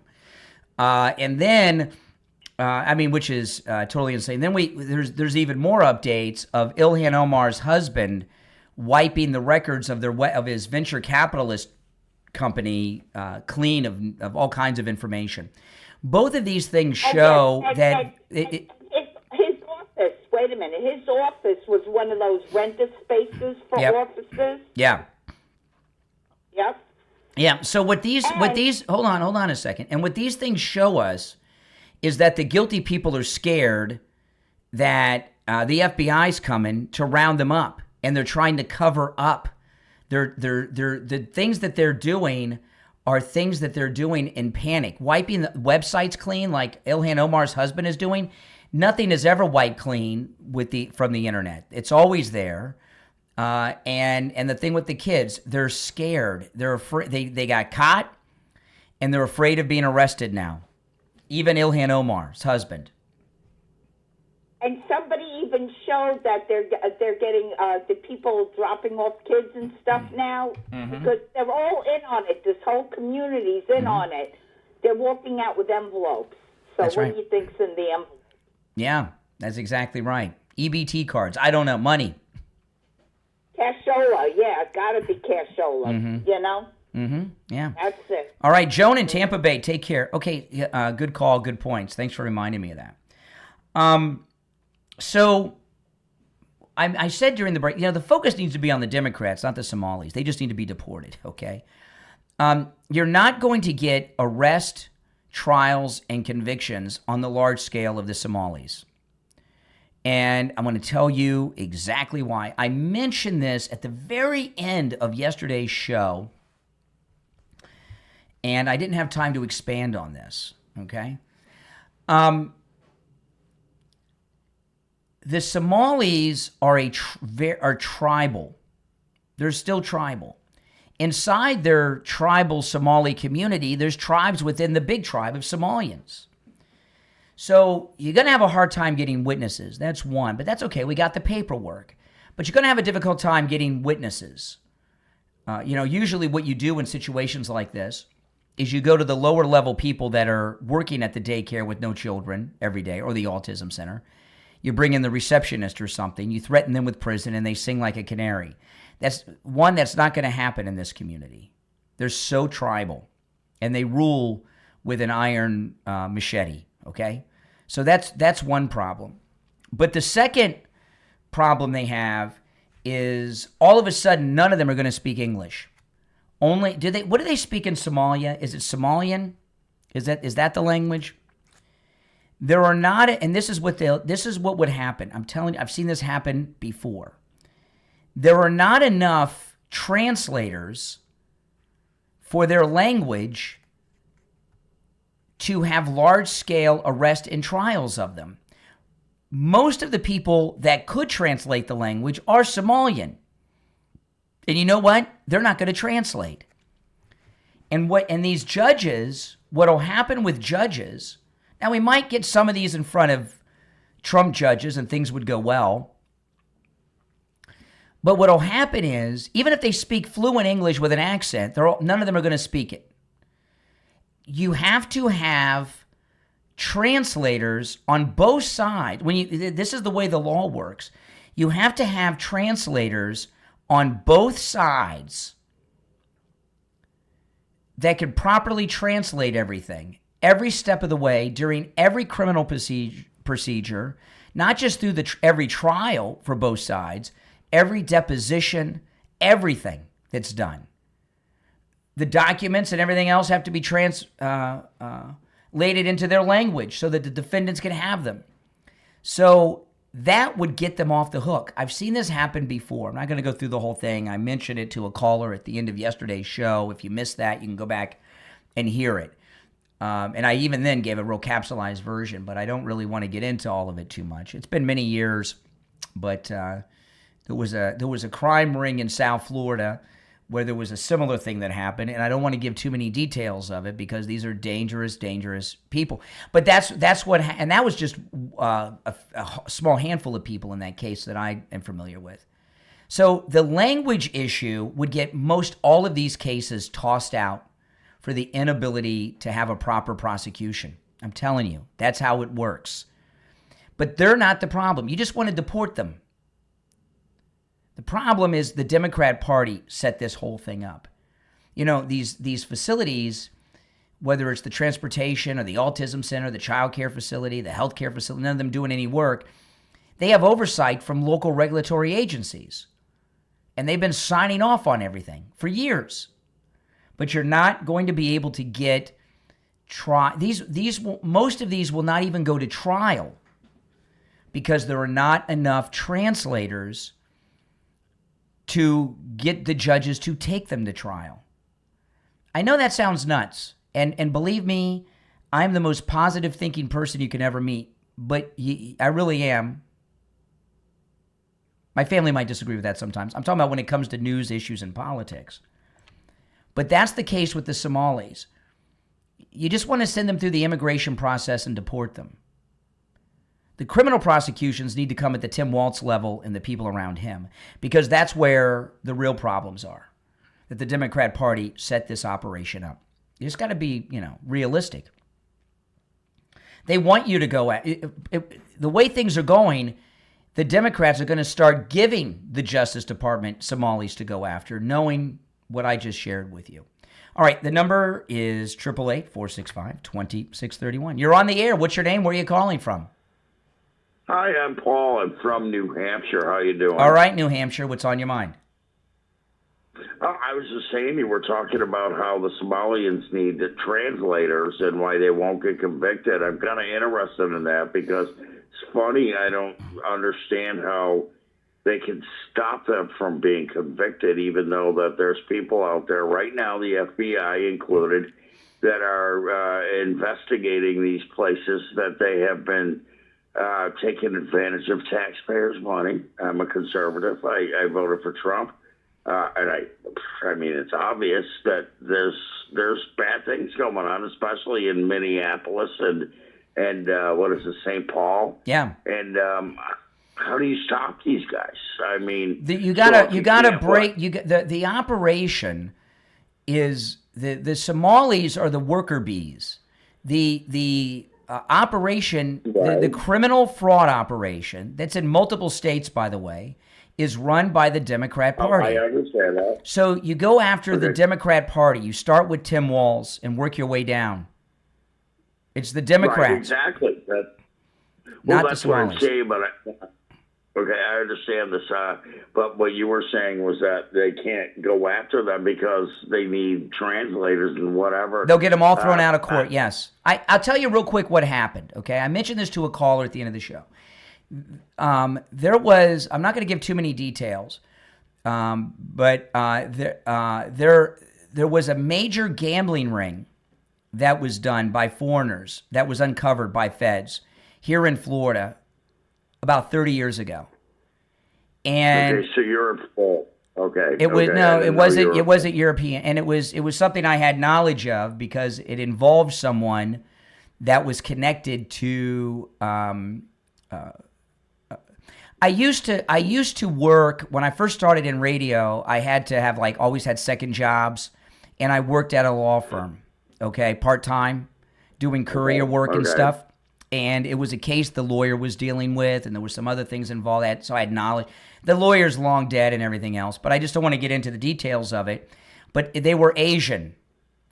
It was a Chinese gambling ring. Yeah, well, there's and another problem. it was it was a Chinese gambling ring that was going on out of Chinese restaurants and other Chinese businesses, and they beat the case because some of them claim to only speak a dialect of Chinese that was spoken in some region in China, and they didn't have translators. They didn't have enough translators to try them through the federal court system, and they got away with it. And with the Somalis, there's a similar problem. Okay, so can I say something? Because I worked in Mexican restaurants. I've lived in Chicago. I live in New England now. And you know what? There were a lot of Mexican guys that would come and change their names. They would put different names.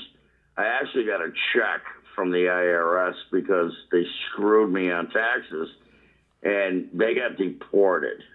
So yeah, that's different. That's different. In Somalia, they speak, Spanish. I'm almost out of time for the break, so I'll let you finish. Go ahead. Okay, please. Can I finish? Real quick. I'm Yeah. up against the clock. Okay. Well, if you let me speak, well, the Mexicans came in, they opened a restaurant, it was cartel. Yeah. They had a bunch of illegal aliens working there, which not the first time I've dealt with again, worked in Chicago. All right, well, listen, I got to run. I don't know the relevance, but everybody speaks, you can find Spanish speakers. But I got to move on, but I appreciate the call. You can walk every 5 feet and find Spanish speakers. You can't find a lot of Somali translators. You just can't. It's not a common language. We don't learn it in school, and that's it. And that would foil a mass prosecution. And believe me, these Democrats know what I'm sharing with you. Okay, they know it. There are not enough Somali translators. Most of them are Somalian, and they're not going to translate against their own people. There are very few Somali translators in this country, or people that could do it that aren't Somalian. That's the way it is. All right, we're going to take our break for the top of the hour. It's the Steve Kane Show. I'm Brian Craig. It's 7 a.m. Back after this. Does that make sense to you guys? You understand what I'm saying? I saw this happen with this gambling ring. And that's just the way of it. I didn't mean to be short with him, but I had to break. That's right.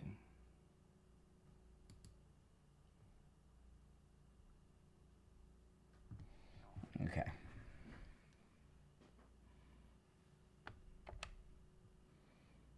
If you're on hold, stand by, guys. Okay.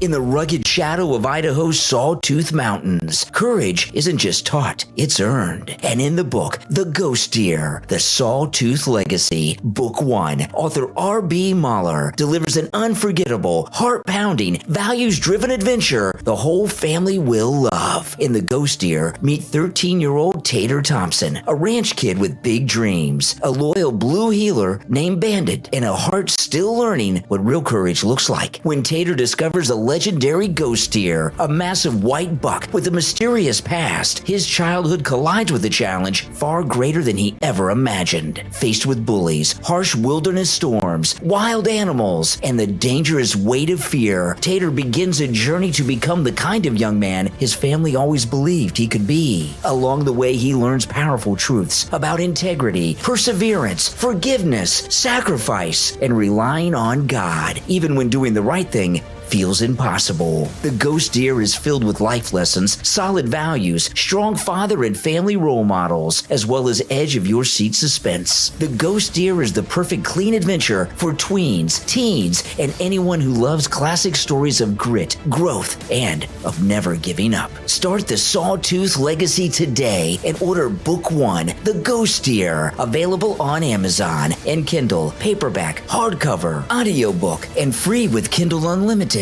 Begin the journey, discover the legend, and step into a series that builds character with each page. The Ghost Deer, The Sawtooth Legacy, from author R.B. Mahler. Order your copy right now. This is Mark Laporta, son of Tom Laporta, and proud second-generation owner of Laporta Roofing. As a military veteran who served in the Army after 9/11, I've brought the same dedication and discipline to our family business. At Laporta Roofing, we've been serving our community for nearly 4 decades, and we're committed to continuing that legacy of excellence. Our team specializes in all types of roofing systems, from shingles to tile, slate, metal, and flat roofs. We're the go-to experts for single-family homes, HOA communities, and condo associations. What sets us apart is our unwavering commitment to customer satisfaction. I've personally implemented systems to ensure you receive the best in customer service and workmanship. Don't miss out on our limited time offer for a free roof inspection. Call us now at 954-604-4602 or visit us at laportaroofing.com. Trust the experts who have been protecting homes like yours for generations. Again, that number is 954-604-4602.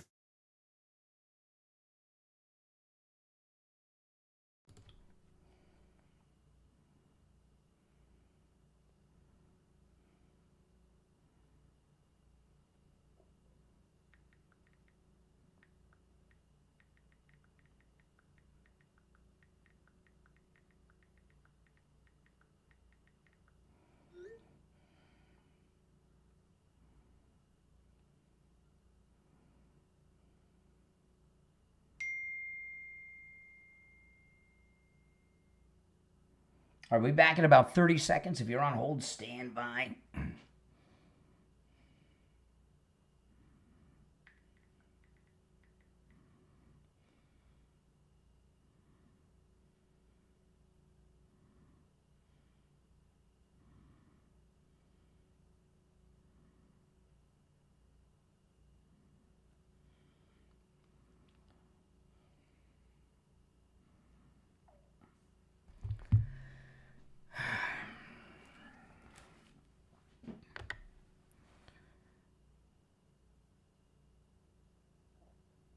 Hour number 2 has begun. I'm Brian. It's the Steve Kane Show. You're on the air. What's your name? Where are you calling from?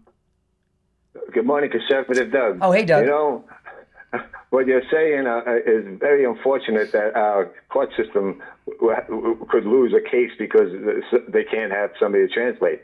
But I'm thinking that perhaps now, in this day and age, we have these automated translating machines that can probably do a reasonable job. So enough to let people know you stole and you got money. How hard could it possibly be? I'm hoping that the technology today will be able to convict some of these people. Listen. You're dealing with a rare language spoken mainly by natives only. Yeah. Okay? See, let me tell you what happened. Okay, I'll tell you guys the story that happened because I gave a little bit of it today and a little bit of it yesterday. I'll tell you the whole thing. When I was first working in radio, before I was on the air, I was a board op, and I worked overnights. Right. And this was well over 30 years ago. The internet had not yet been invented. There was nothing, and we had an AP wire machine at the radio station, and it printed out news headlines 24 hours a day. And the overnight board op, part of the job, again, this was like 32 to 35 years. This was like 1990 or 91. I can't remember which year, but I know it was around that time because it's when I first started. And I so we had this machine and it printed up the news on paper. Remember that? It was so long ago. Remember computer paper had those, it was green with those green and white sections and it had the holes in it that you used to feed the printer. Remember wow. It was back in those days. It was that long ago, okay? And it went off all the time from the AP. And the overnight board op, this was part of my training when I got hired, was at a certain time in the middle of the night. I can't remember what time it was. It's been 35 years, right? 1 in the morning, 2 in the morning, 3 in the morning, whenever it was. One of the personalities who was a big-time personality in the Miami radio market would call in the middle of the night off the air to get the sports scores. Okay? And you had to give them the sports scores. Okay. And I wondered what it was about, but the guy, I didn't think too much of it because I was new. I was just glad to have the gig. And the person was a pretty big personality, pretty famous in the market, in the Miami, Fort Lauderdale, Palm Beach radio market at the time. So, I was like 19 or 20. To me, it was weird, but it was a networking opportunity. And someone told me, oh, he's got, he gambles a lot. So, you could get this. There was no, back in 90 and 91, you couldn't get the sports scores that quick. Not all at once on one paper, right? So I'd have to print them up. I would read them to him, and he would write them down every night. And it wasn't, and this went on before I was the board op before me, and I'm sure the board op after. And then a few years go by, and there was a big gambling ring busted that he was connected to. Okay, this was in the early 90s. Okay, and I also did some part-time work as a courier, because in my board op days, I always had a second job as a courier for a law firm. And they had a connection somehow to this case, probably because I got the job through somebody I met at the radio station. So there was, they hired them for part of somebody involved in the case hired them. The entire case got dismissed. It was a Chinese gambling ring that was going on in the back room of Chinese businesses all over the place. And there were people who, let me answer these lines while I'm talking to you. Some of the principals that they needed for the case claimed to only speak a dialect of Chinese that was spoken in one region of China, and this was a federal case. They had no translators for that language. The case got tossed. Now, it may have been more complicated than that. I wasn't on the inside. It wasn't the highest profile case in the news. It was 35 years ago, but I remember all that clearly, and I remember the lawyers laughing at their ingenious tactic to get the case tossed of clearly guilty people. And I knew they were guilty because I was, the thing with the AP Wires story, right? Every night with the sports score, you couldn't. And back in before the internet, you couldn't you're getting the scores all at once on one printout. You couldn't get it even off television like that back then. For the whole country, for every team, and for every sport, every season. I don't know why they didn't get an AP set up in the back room of their house, but this person, I guess, was too cheap to do that. So what I'm telling, isn't that crazy? Crazy. Isn't that crazy? You guys think you guys think you know everything about me. I haven't shared all my life, but and so with the Somalis, you've got even a bigger problem. Okay, you've got boy, oh boy, that brings back some memories now because I haven't thought about that in years. You've got a rare language with a tribal people. Number one, you're not going to be able to get any witnesses. No one is going to, no lower level people are going to give you any statements.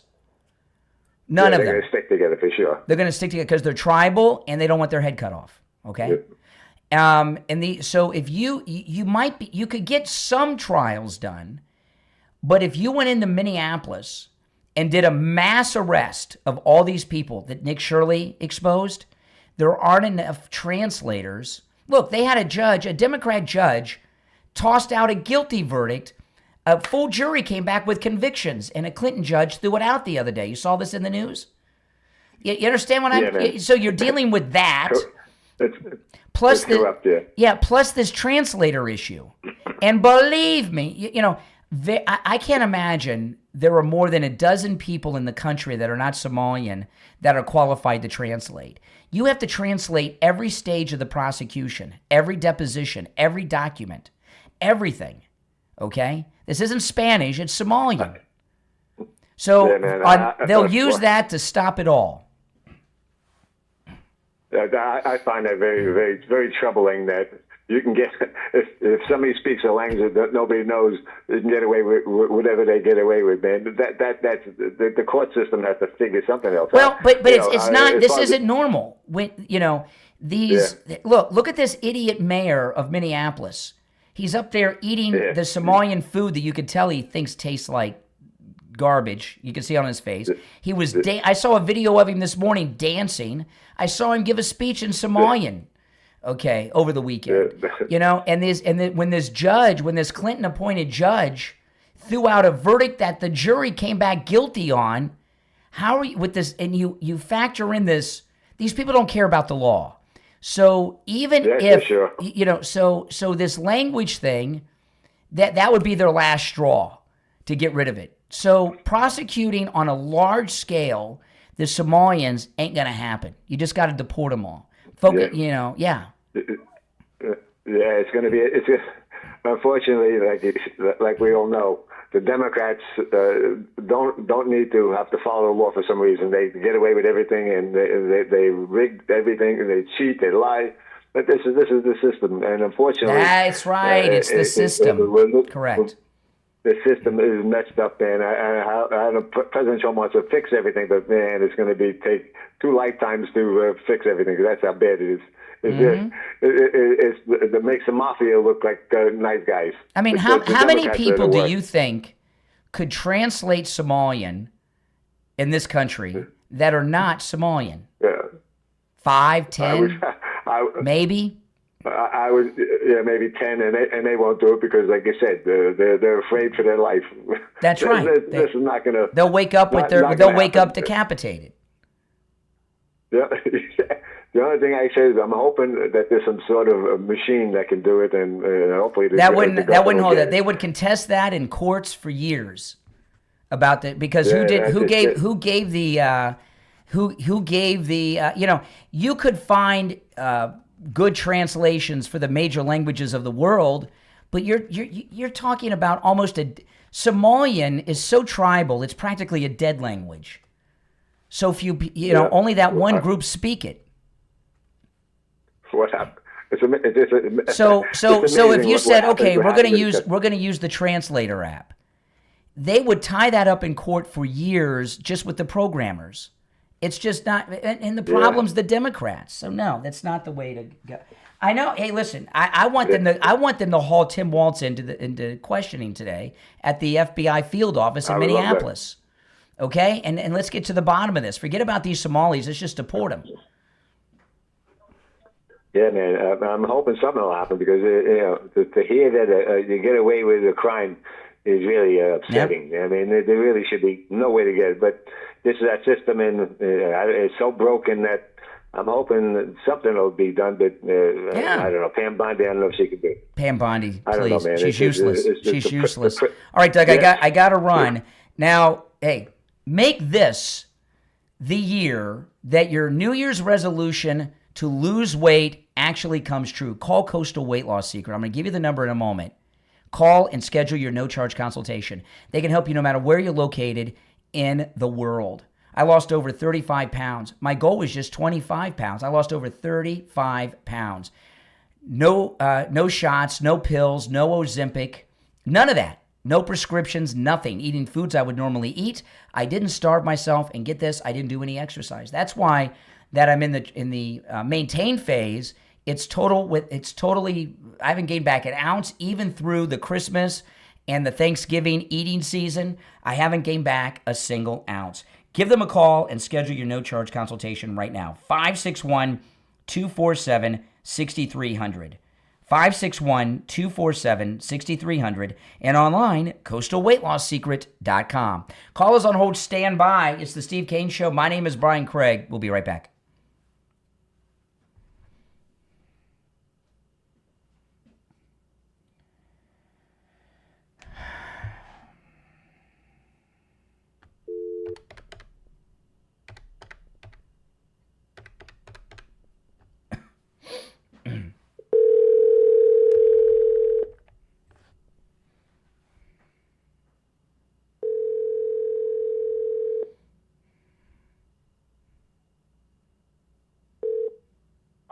Hello. All right, you there? Yeah, Steve, you there? I'm here. Okay, all right. I'm going to put you on hold. I'll be right back with you. Okay, hold on. Okay. Okay.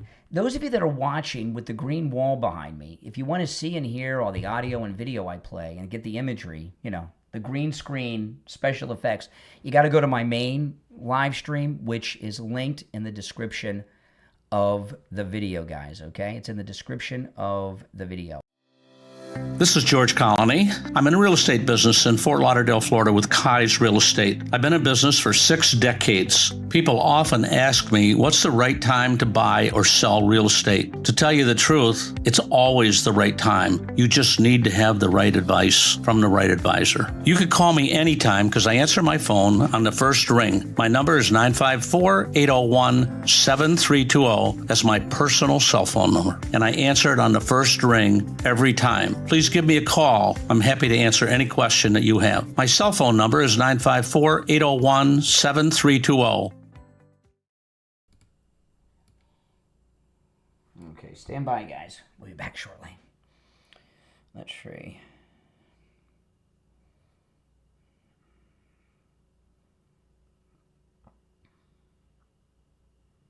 Okay.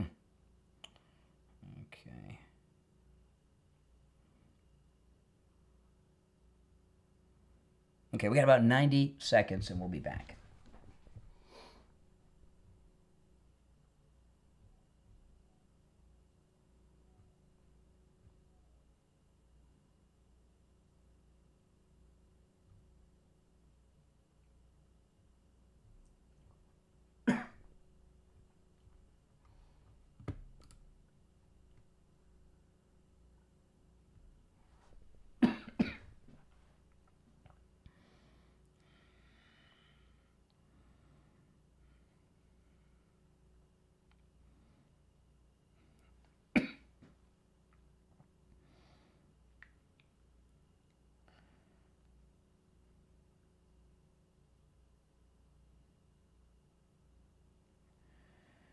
All right, Steve, you there? I'm here. All right, got a little less than a minute, so hang in there. Okay.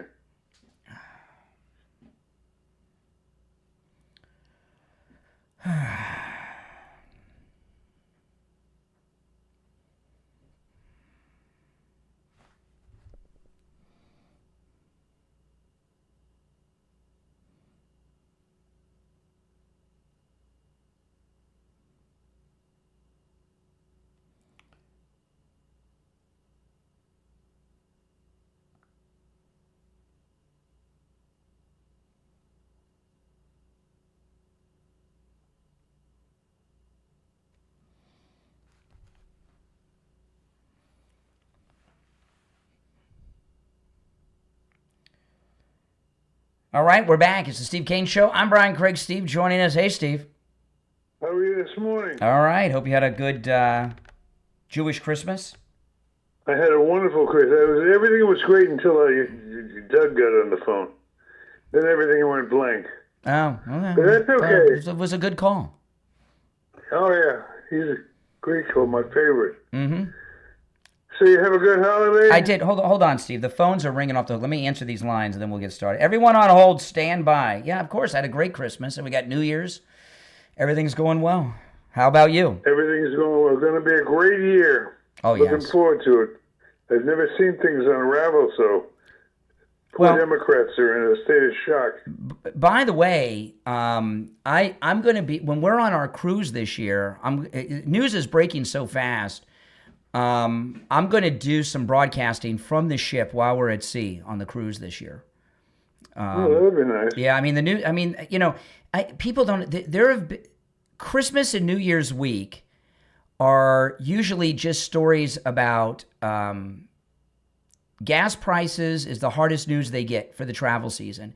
It's a dead news time over the holiday period. The whole month of December, the media shuts down, and we have multiple news cycles every day, even over the weekends, right after Christmas and before New Year's. I've never seen it like this before, ever. Even in Trump's first term, it wasn't this heavy.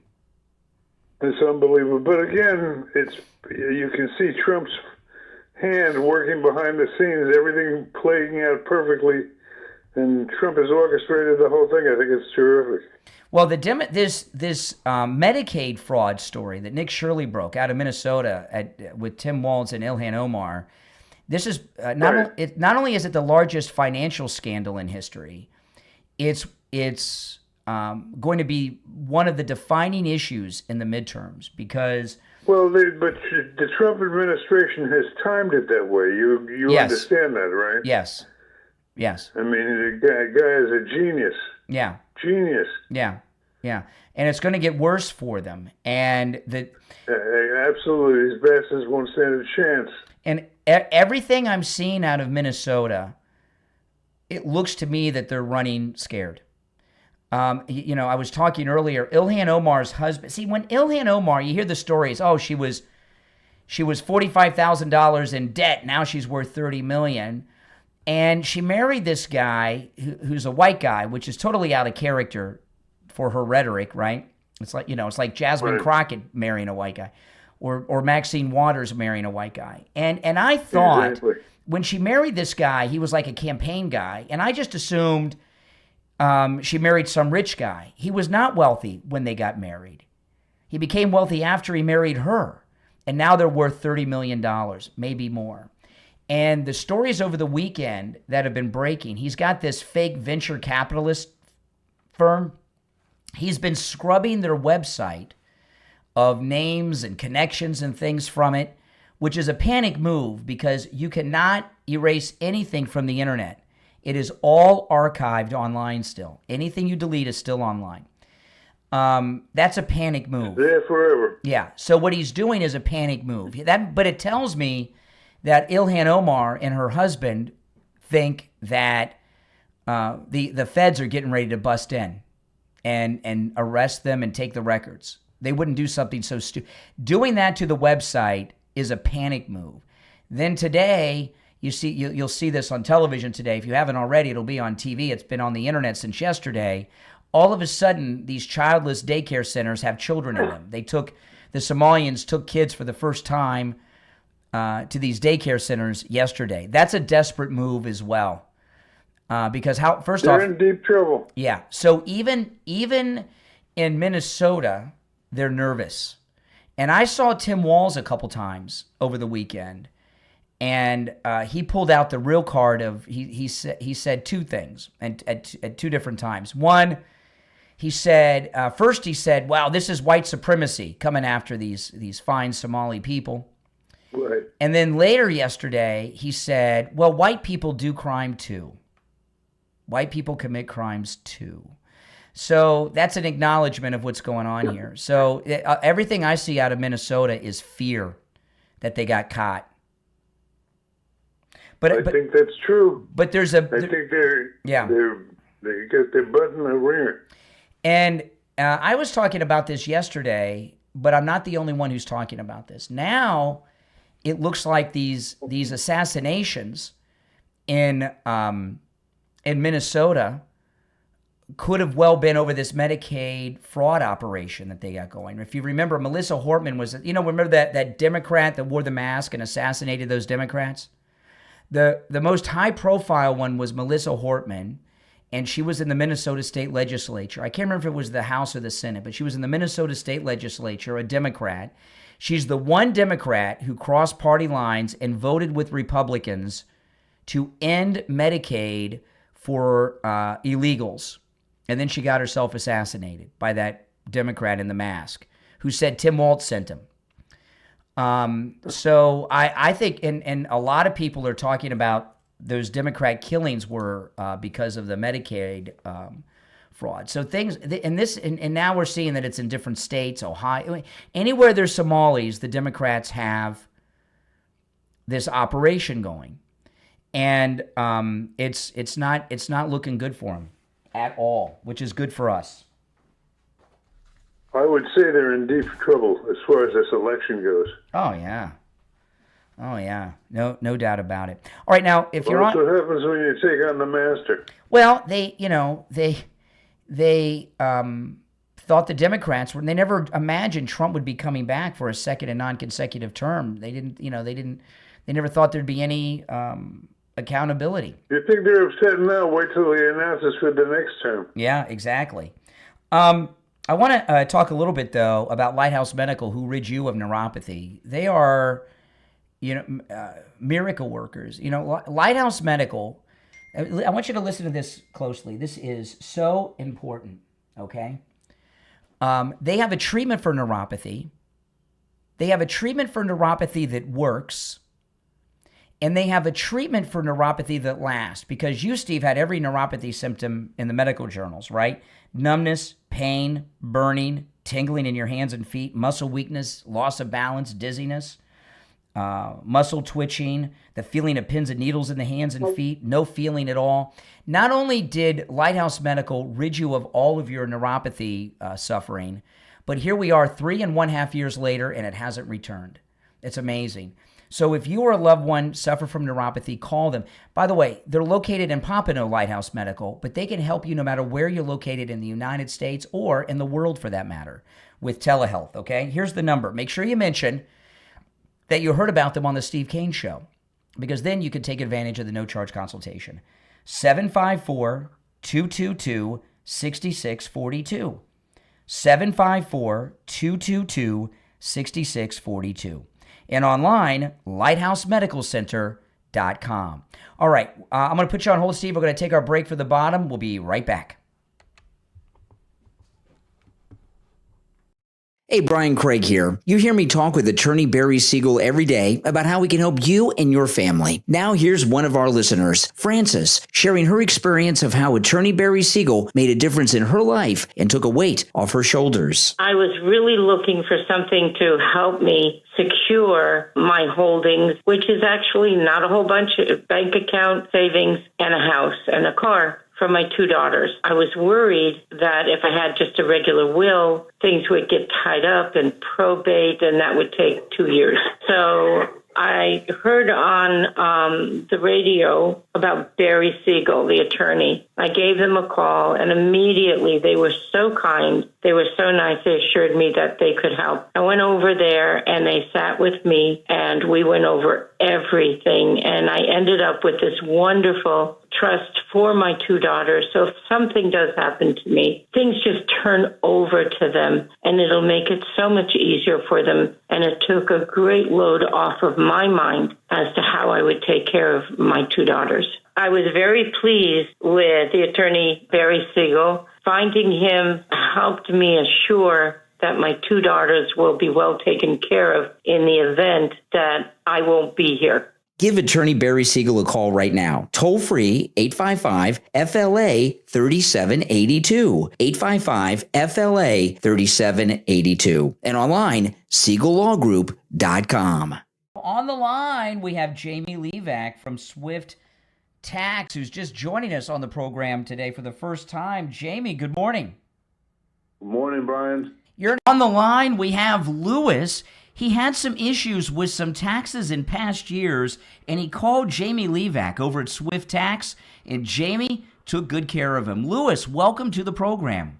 Oh, thank you. How you doing today? Oh, I'm doing great. So tell me how Jamie from Swift Tax helped you on your taxes.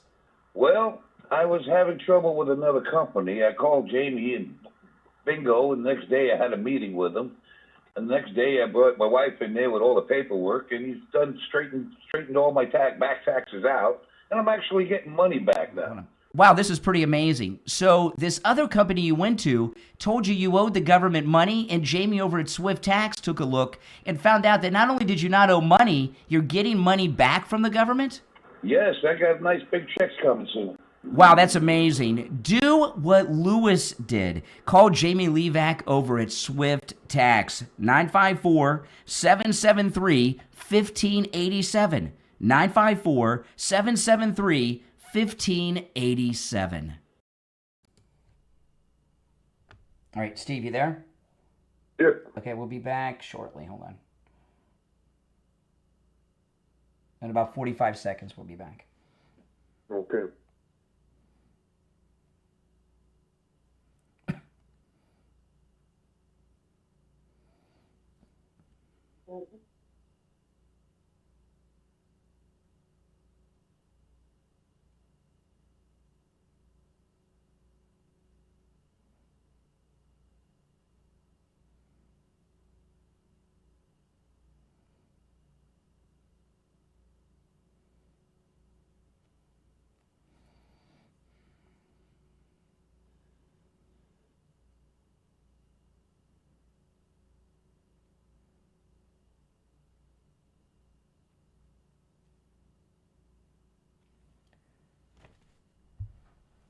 All right, we're back. I'm Brian. Steve Kane is here. It's the Steve Kane Show, Florida's longest running radio show. Did you have something you wanted to get into, Steve? Because I got a few more things. No. That's all. You can just Okay. pick up where you left Well, off. I wanted to tell people, okay, that, there's one phrase that people overuse that I've never liked, that this is the most important election of your life. You remember how many times have you heard that? Every election, right? And they always are the most important because it's the one you're dealing with now.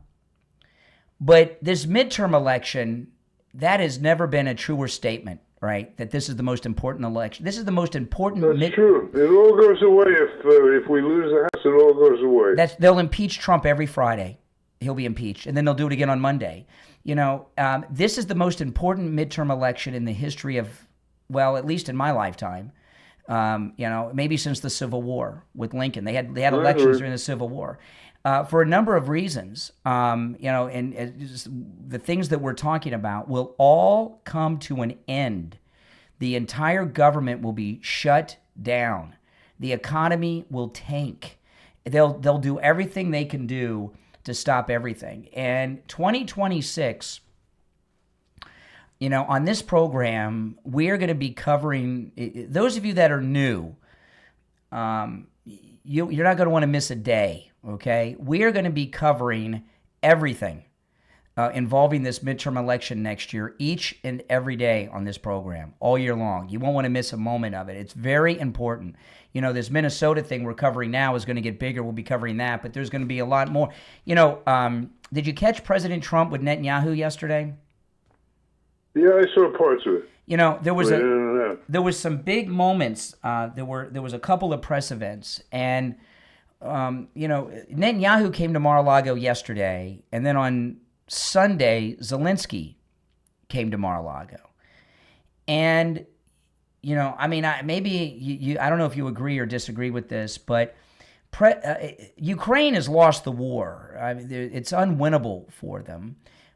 President Trump, he offered him something really, an incredible deal, Zelensky, over the weekend, which I'll tell you in a moment. But when he had the first meeting with Zelensky at the White House, where it got really nasty with Zelensky and JD and Marjorie Taylor Greene. Embarrassing. The reason that meeting became so heated is because President Trump and Zelensky had made a deal over the phone. Zelensky agreed to sign the mineral deal. And with the mineral deal, hold on, Steve, while I answer the phones. Okay, you back with me, Steve? Yes. Okay, what the mineral deal was, the minerals are in eastern Ukraine. Now, I don't know if that's still Ukraine or Russian-occupied Ukraine, where that was going to be, because they've advanced since then. I don't know. But the deal was, and Zelensky agreed to this, that the United States would get these mineral rights. And the point of it was not to get the minerals. President Trump even said, we have our own minerals. We don't need them. But what we'll do is we'll send American workers there with their families to work. And it would be almost like the DMZ in Korea, except it'd be civilians. And Russia is never going to advance and kill American civilians into Ukraine. And it was a brilliant idea. Zelensky said, deal. He got to Washington. He said no. So Trump was pissed, and that's why that blew up, okay? And things have gotten worse. They're losing 25,000 people a week. I don't know if that's both sides total or what, but that's a lot of people every week. And then yesterday, hold on, Steve. Then yesterday, did you see the deal? Did you see what Zelensky was offered by Trump at Mar-a-Lago on Sunday, Steve? But I didn't see that part. No, because the media aren't promoting it. They don't want you to know.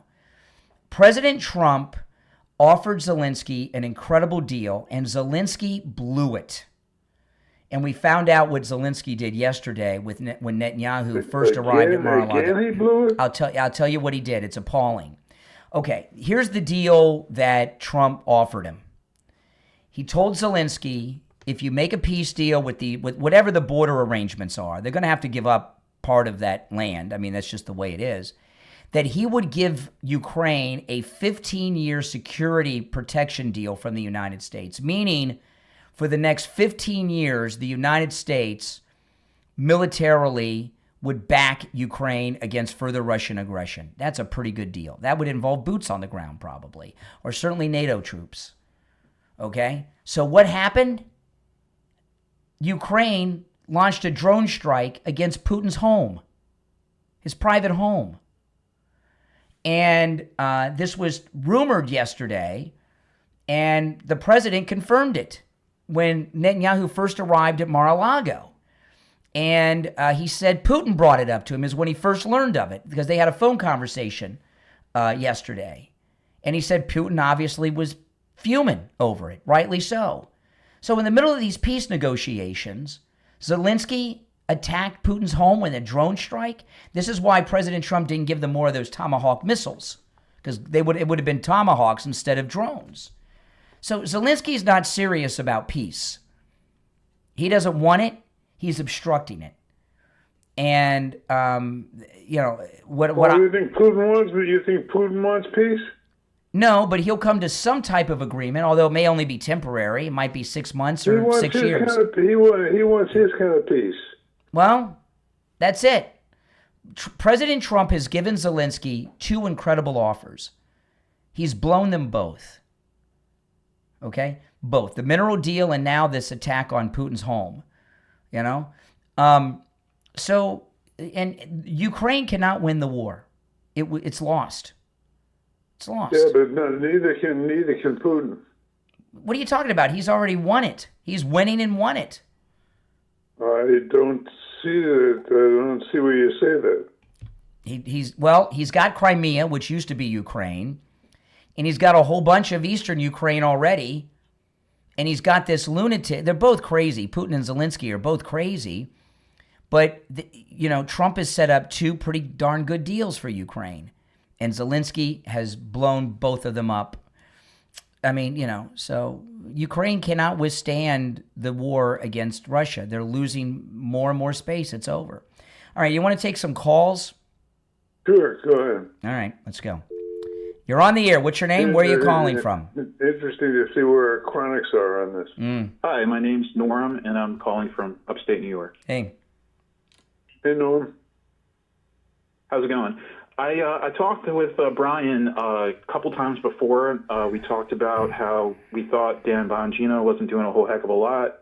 Then we talked about him involved with finding the January 6th pipe bomber. And I guess I'd like to hear you guys' take on Bongino now leaving. On Bongino what? You cut out. On Bongino now leaving. Well, I don't know that he's left or was fired. He was sidelined. A few months ago, he got sidelined. He threatened to quit a few months ago. He had gotten into a heated argument with Susie Wiles. It was widely reported, and Pam Bondi, and he made a threat, like either Bondi goes or I go. And then we didn't really see too much of him. He was sidelined.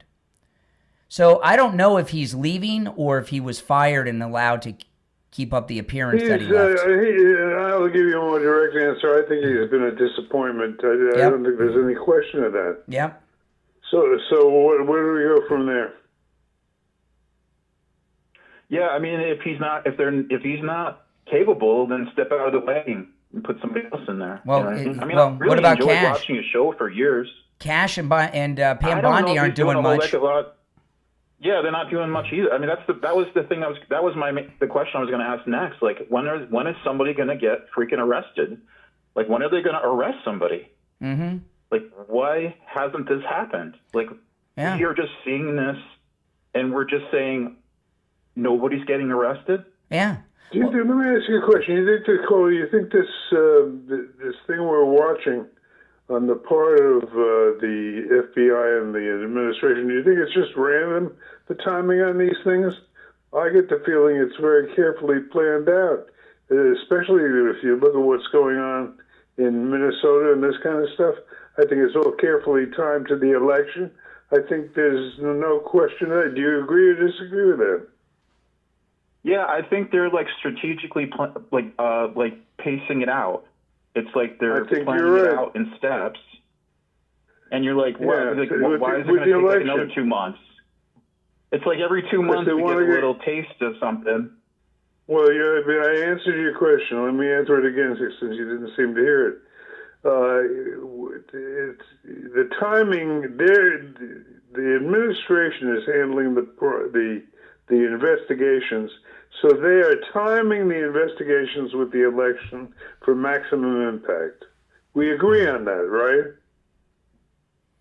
I believe that for the most part, it does look like that. Okay, so then thank you for your call. Okay, well, listen, we're up against a break. Thank you. So I'm going to put you on hold, and we'll be back. The rest of you on hold, stand by. The number is toll-free, 888-465-2631. 888-465-2631. We'll be right back. All right, Steve, I'm going to put you on hold, and I got George Colony when we get back, so I'm going to keep you on hold, and when I'm done with George, I'll go to you. Okay? Is it time for the gold report? In an hour. We're an hour away from the gold report. Okay, hold on. All right, guys, stand by.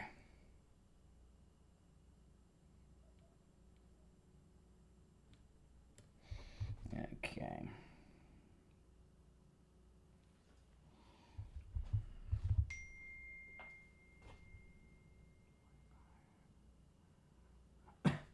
Okay.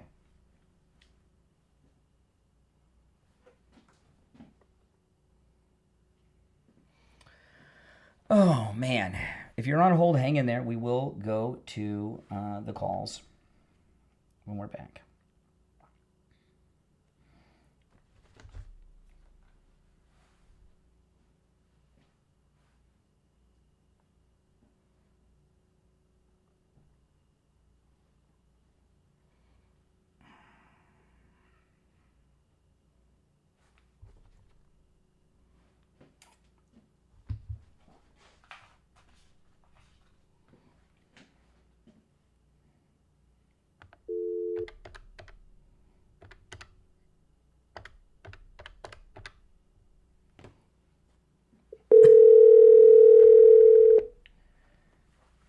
George Colony. Hey, George, it's Brian. How you doing?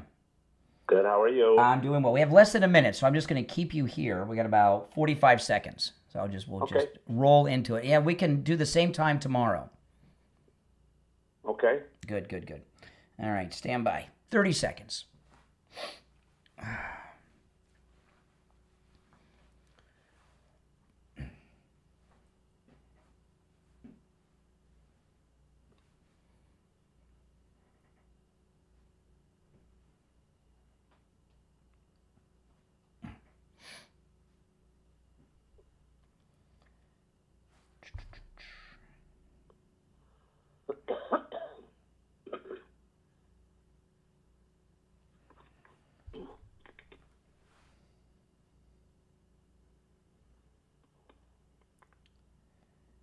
All right, we are back, and it's time to check in with George Colony. George Colony, Happy New Year. Happy New Year, Brian Craig. Man. How you been over the holidays? We haven't talked in about a week. It's been an interesting week, Brian. Not the easiest week of my life, but it's certainly, I've been blessed, to tell you the truth. Absolutely. So what do you have for us this morning, George? Well, I'm thinking about resolutions that we all make at New Year's. And it is one of those times that we reflect on the previous year and we look forward to the things that we want to accomplish. Mm-hmm.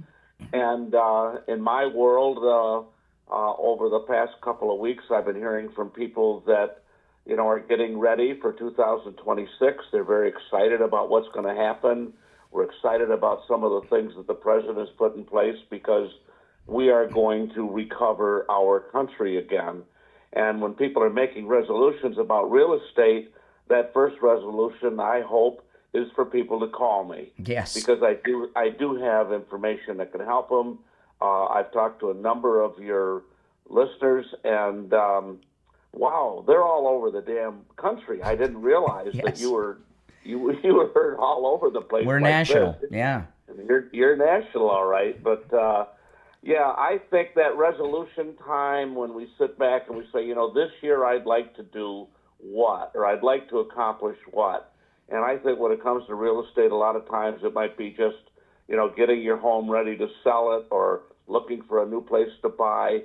The changes that are coming in the financial side And President Trump has talked about this year he's going to do something to really help people with real estate needs.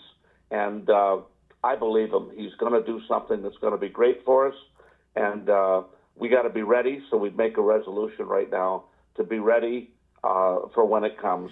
Absolutely. And, you know, George Colony, you're not just a real estate agent. You're a successful businessman.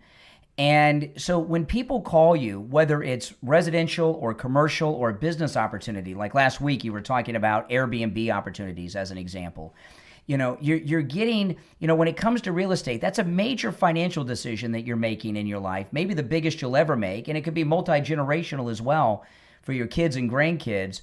And you want to have someone that's not just a real estate agent, but a businessman who understands the real estate transactions from a way that regular people like me will never understand. That's what you get with George Colony. Well, George, let me give out your number. Now, this number rings directly to George Colony's cell phone, so you can call or text. 954-801-7320. 954-801-7320. All right, George, we'll talk tomorrow. Let's make it a great year. All right, it sure will. Take care, George. Bye-bye. All right. Okay, and I just lost Steve Kane there. Oh, my goodness. I can't believe it. It just happened. Hold on, let me get Steve back. I'll do it live. What the heck? It's a holiday week, and I'll get Steve back at the same time. If you're on hold, stand by. The number is 888-465-2631. 888-465-2631. All right, Steve, I got you back. Okay. All right, you want to take some you want to take some calls? Sure. All right. Let's go. I've lost track of what order people called in. That doesn't matter. We'll just go with the flow. You're on the air. What's your name? Where are you calling from? This is Vicky from Virginia. Hey, Vicky.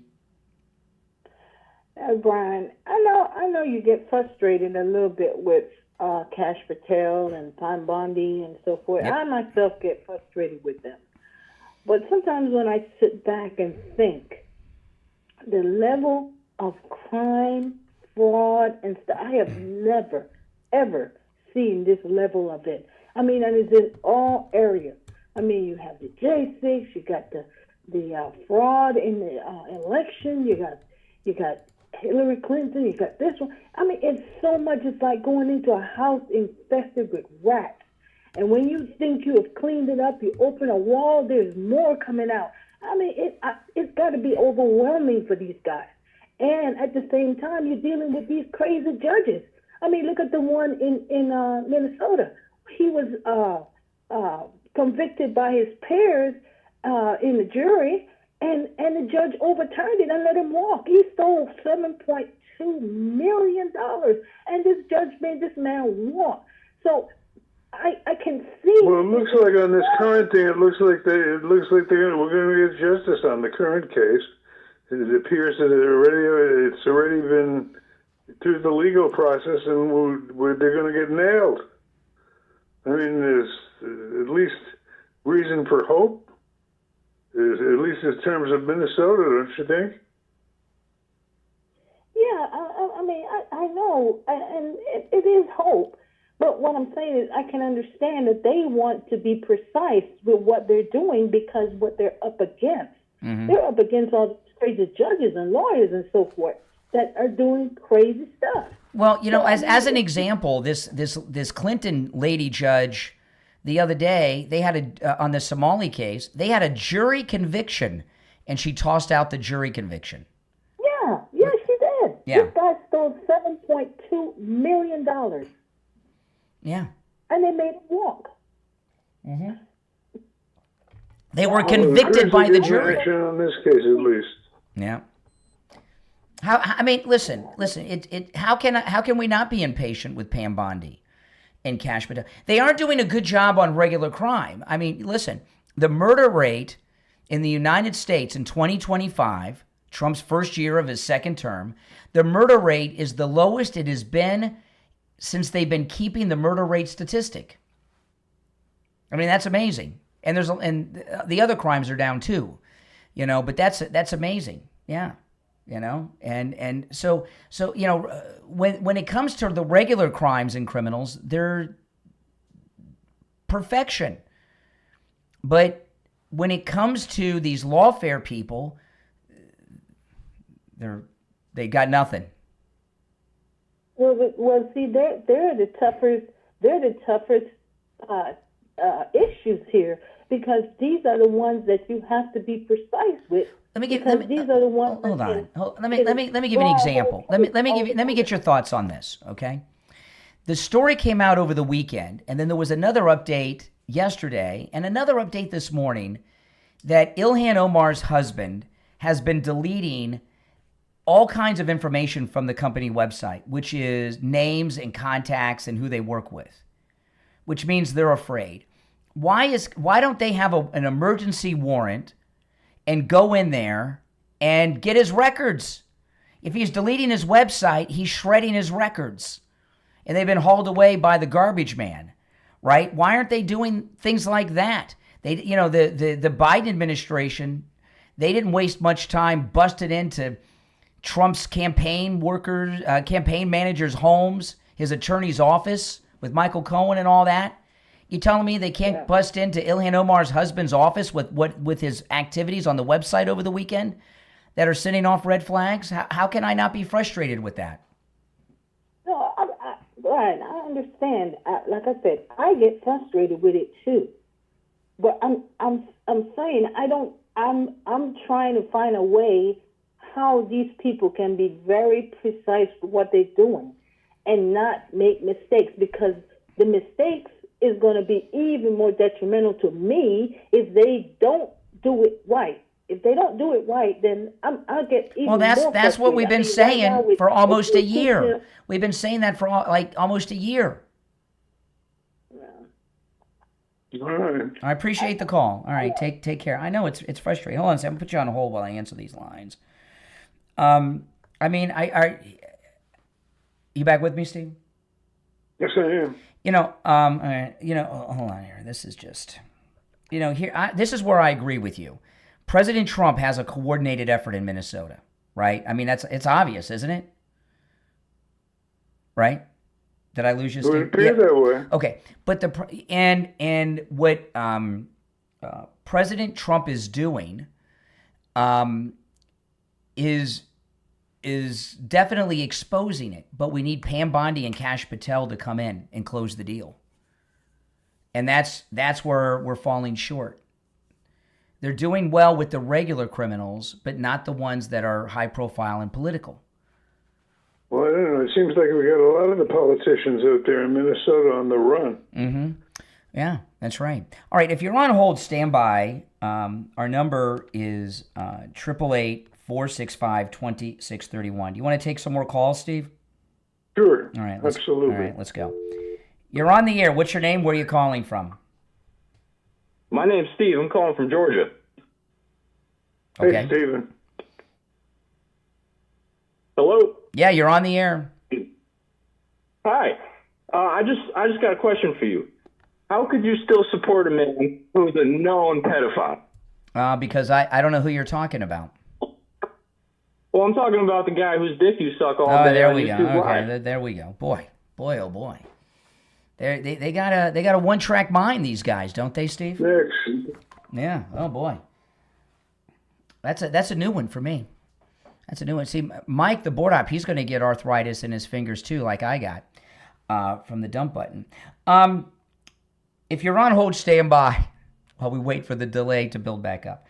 I want to take this moment, though, to talk about Jupiter Joe Thomas. He was in studio yesterday, and he'll call, when you call for your no-charge consultation, he can give you the details, because I cannot remember all of them. He's the financial expert, not me. But here we are. There's some major tax benefits to getting into annuities right now before the year's over. You got a couple days left. Joe Thomas is open normal hours today and tomorrow, so you've got time. And there's a major tax benefit to getting into annuities before the end of the year. He'll tell you about that. Also, there's several investment vehicles. One of them are those high-yield savings accounts. Another one was CDs. And there was a third one I can't remember. Joe will tell you when you call for the no-charge consultation. They're performing well right now because the interest rates are high. As soon as the president brings in a new Fed chair and they lower the rates, they're not going to be performing that well. Okay, so you want to move. You know that old saying, Steve, with the stock market. Buy low and sell high. With those particular opportunities, now is the high point. Call Joe Thomas. He'll tell you the other one, which I can't remember, and it's time to move those into an annuity. Here's his number, 561-743-0999. 561-743-0999. And his website is JupiterJoe.com. All right, back to the calls on this holiday week. All right, you ready, Steve? Yep. Hey, it's New Year's. What are you going to do? You're on the air. What's your name? Where are you calling from? Oh, hi, sir. Hi, my name is Parvin. I'm calling from England. Oh, England. Okay. Yeah. This is my first time actually coming across your show, and then I really like that you are discussing something which is worth discussing, and the ideas and the information that we are putting. I just want to tell you something what happened in the morning. So today I saw a YouTube feed, and I saw this CBS Minnesota News. Now, what I want to tell you is what they are trying to do is they are trying to say, oh, look the other way. What they did was they say, oh, we also went to there and nobody was there. And the other thing they said was when the guy Nick Shirley went there, it was the 23rd of December. Now, who would send their kids to this place?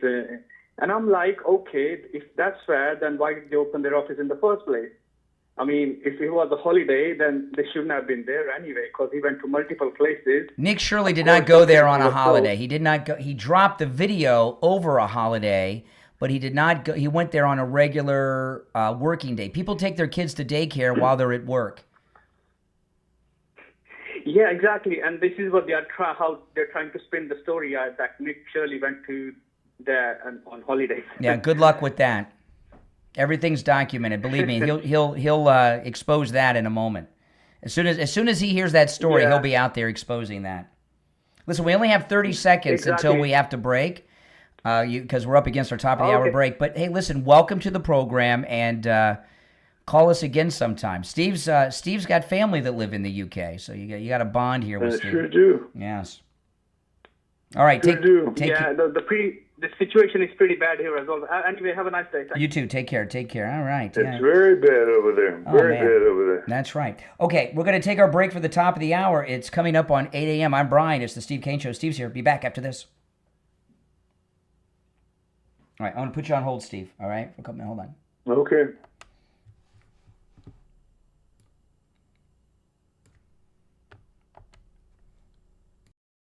We're on the air. What's your name? Where are you calling from? Hey, Brian, this is Hank from Hollywood. How you doing? All right, Hank. What's on your mind? I called Tom Laporta at Tom Laporta Roofing. He sent out Scott. Now, Scott is absolutely the best. Scott and Scott's crew are the absolute best. They gave me a great price. They did the job when they said they were going to do it. They finished the job when they said they were going to do it. The materials they used, absolutely the best. I want to thank Tom. I definitely want to thank Scott, and definitely want to thank Scott's crew. These people are number one, and I just want your listeners to know, Tom Laporta at Tom Laporta Roofing. If you need a new roof, call Tom at Tom Laporta Roofing.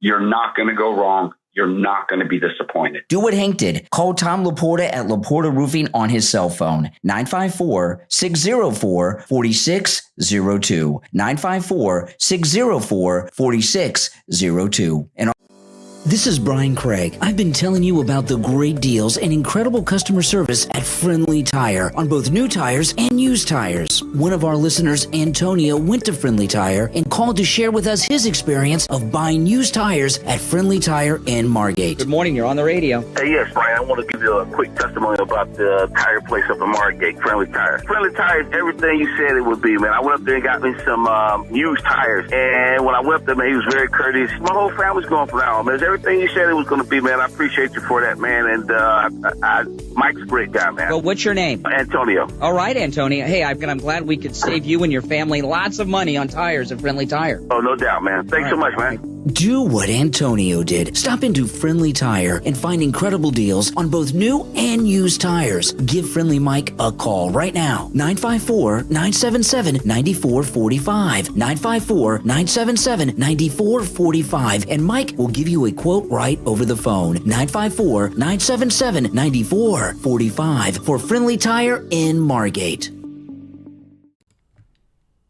All right. You there, Steve? Yes, I am. All right, we got 30 seconds. I've never seen the news so busy during a holiday week before. All this stuff is breaking. Better late than never. All right, I got 15 seconds.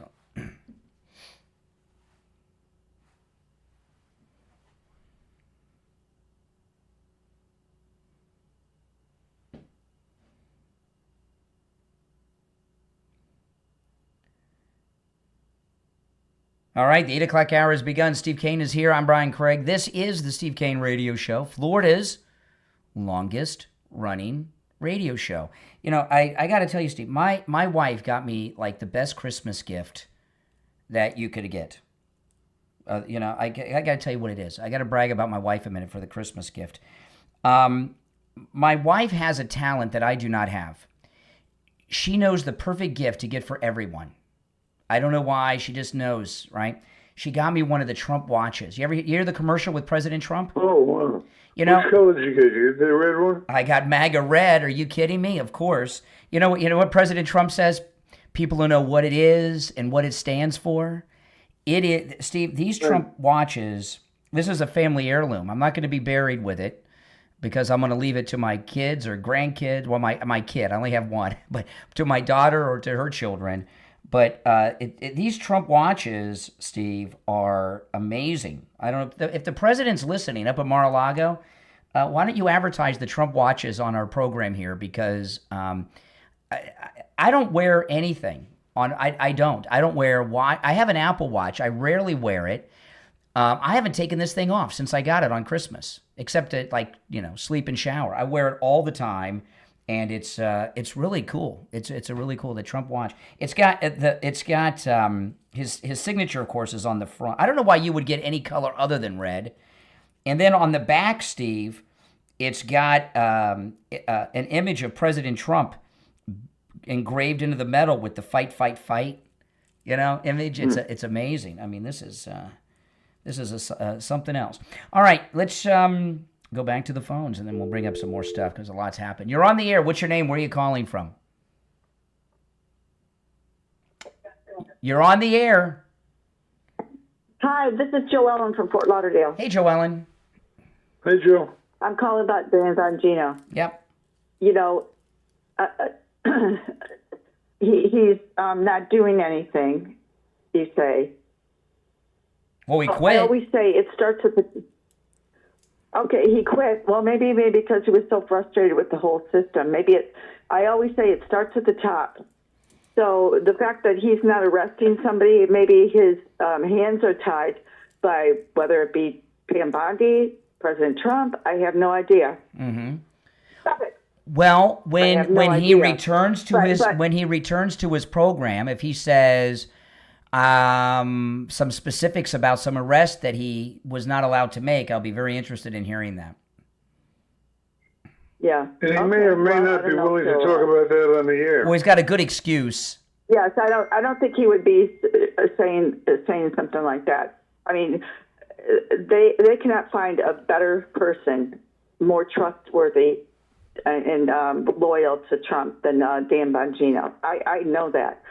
So, when you say Tom Homan is doing such a great job getting all these people arrested, it's a whole different realm of people that he is arresting versus the deep state people. So, yes, Tom Homan's doing a great job, but you can't compare the two, I would say. Tom Homan, okay. Tom Homan's started out as a regular Border Patrol agent and worked his way up. And he was actually offered the cabinet position, Secretary of Homeland, and he turned it down. He wanted to do what he's doing. And I've seen him many times this past year out in the field, and he'll be there with a group of officers that aren't even his, that are like local and he's giving them orders, and they're taking him, and they're listening and following. Tom Homan is a real cop, and he's a natural-born leader, and everybody does what he says. I mean, it's just, he's like Patton out there. And I was expecting... Yeah, but you're talking about... Yeah. You're talking about arresting these illegals, which everybody wants out, and it's a lot easier to get the people that are murderers, rapists, versus the deep state people that these people are investigating and need to go arrest. Agreed. But now look at what's going on. But hold on. But this Somalian crime ring, led by Tim Walz. Yeah. I agree with what you're saying. Comey is probably the leader of the whole lawfare against Trump every step of the way, right? I know Obama is the big picture guy, but Comey is he's the general. Okay, I agree. It's very difficult and dangerous to take on those people. However, the same cannot be true for this Somali fraud op in Minnesota. Well, is Dan Bongino, is he the one in charge of going over there and arresting Tim Walz? I mean, they're investigating. It takes I don't think you can go and arrest Tim Walz right now. But you could. There's with the stories out, Joe Ellen. I know. Listen, I'm a fan of Dan Bongino's too. I used to listen to his podcast all the time, and I don't listen to that many shows. Okay, so I'm not a Dan Bongino hater, but I'm just disappointed in everything. But what I talked about in the last hour, Joe Ellen. Ilhan Omar's husband is scrubbing their website from names and connections they have. The FBI could get a warrant to go into his office and stop him from destroying evidence. If he's wiping the website clean, which will still be online, he's got to have physical records that he's destroying too. Okay, and why are they not there? He's obviously destroying evidence or attempting to destroy evidence on the website. Why are they not at Ilhan Omar's husband's office right now, stopping him from destroying evidence? Well, that's a good question, but I wouldn't lay it all on Dan's shoulders. It's Kash Patel and there's a lot of things that aren't. Listen, it's Kash Patel and Bondi. Yeah, I understand there's a hierarchy. He's not the boss; he's the deputy director. But Bondi and Kash Patel could be over there. Why aren't they doing that? Maybe. Who knows what goes on behind the scenes? Well, it's a work in progress. We don't know that. What's that? I say it's a work in progress. We don't know what the final result's going to look like. Yes, we do. We don't. Hopefully there'll be a lot more arrests, convictions. But look at what happened to Comey. I think I understand that they can go back and appeal and let me ask you, Joe Ellen, because while I did listen to Bongino's podcast, I didn't listen to it every day. Okay, and it's been a while. Did he take calls from listeners? Not a lot. No. Not a lot. Mm-mm. Not a lot. Okay, so no. I mean, I never called in, and okay. They don't usually. He was more about him talking. Yeah, more about his talking. Yeah, when he comes back, if he were to take calls like we were doing, it would stop. It would be a disaster. He'd have to have very controlled call. Because every call is going to be people like me. Like, why didn't you do this? Why didn't you do that? And this is my concern with Dan Bongino's return. We're all disappointed in Bongino, Kash, and Pam Bondi. All of us in the MAGA movement, including the president, who has put posts on True Social about Pam Bondi by name. Okay, he's been very frustrated too. What I'm concerned about is I don't want him to turn into Marjorie Taylor Greene, where he's just criticizing Trump, and he may find that the disappointment is so high that he's not going to be able to get back his former glory of his show that he thinks he's going to have.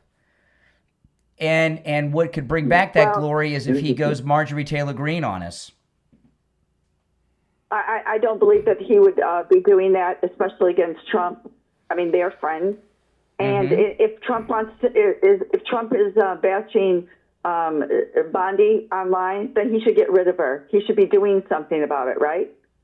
What's going on? Why isn't? Too bad Matt Gaetz isn't in there. That would be so awesome. But unfortunately, we have Bondi, So I would love to see Bondi. I'd like to see her replaced with Judge Janine. Yeah, Judge Janine is great.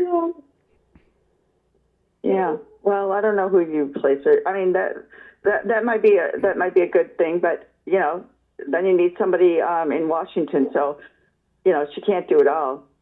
Oh, she could be attorney. I would love Judge Janine as attorney general. Yes, I like her work ethic and everything, and she's doing a lot of great work. But she's not. I don't think she's getting the deep state people. She's not getting the deep state people. That's not really her realm. Her realm is more of that's right. other things. But if she were attorney general, it would be. And we're looking. But what we need is somebody that does the realm to get the Comey and the Justice Department is performing perfectly.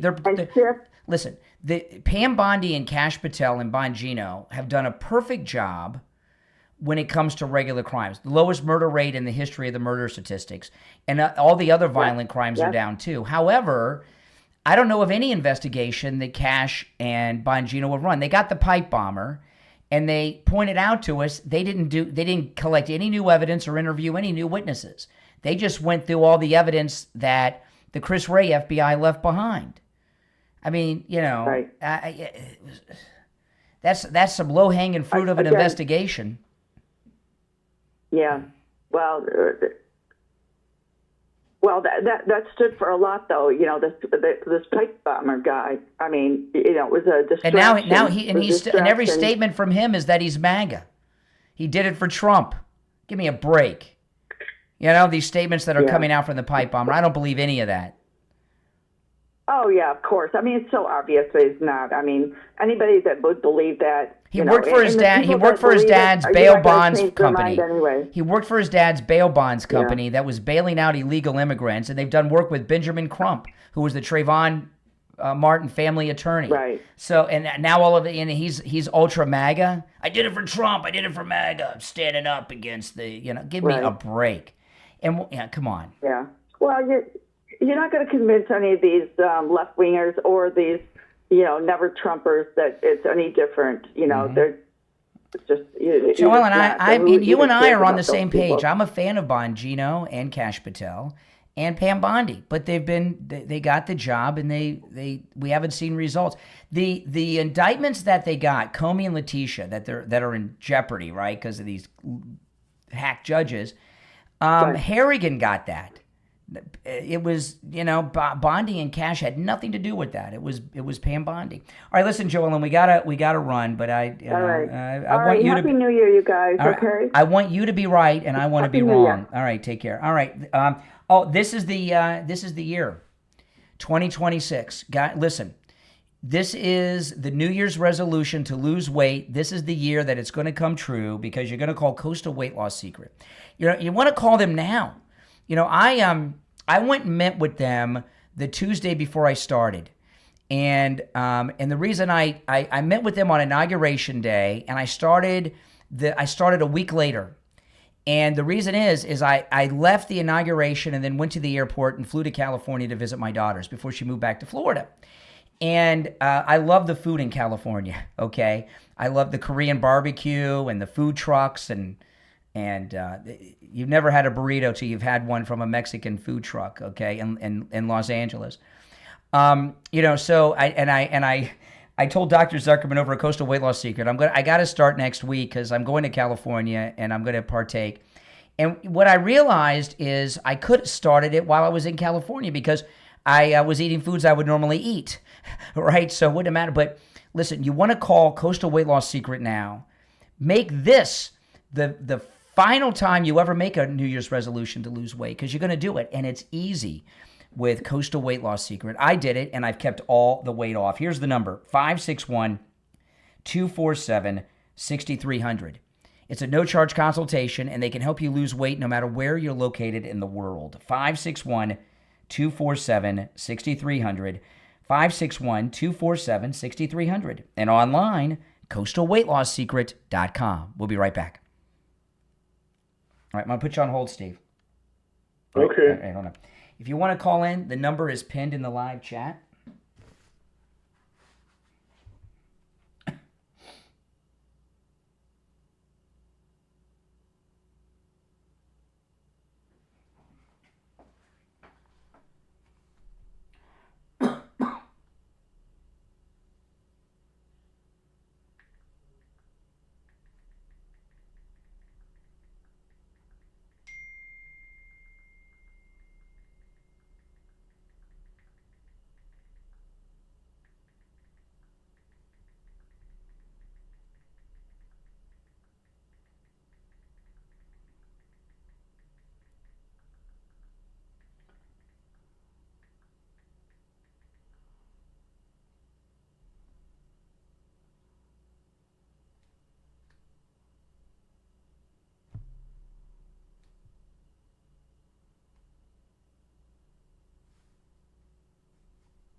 On the line, we have Lewis. He had some issues with some taxes in past years, and he called Jamie Levac over at Swift Tax, and Jamie took good care of him. Lewis, welcome to the program. Oh, thank you. How you doing today? Oh, I'm doing great. So tell me how Jamie from Swift Tax helped you on your taxes. Well, I was having trouble with another company. I called Jamie and bingo, and the next day I had a meeting with him. And the next day I brought my wife in there with all the paperwork, and he's done straightened all my back taxes out, and I'm actually getting money back now. Wow, this is pretty amazing. So this other company you went to told you owed the government money, and Jamie over at Swift Tax took a look and found out that not only did you not owe money, you're getting money back from the government?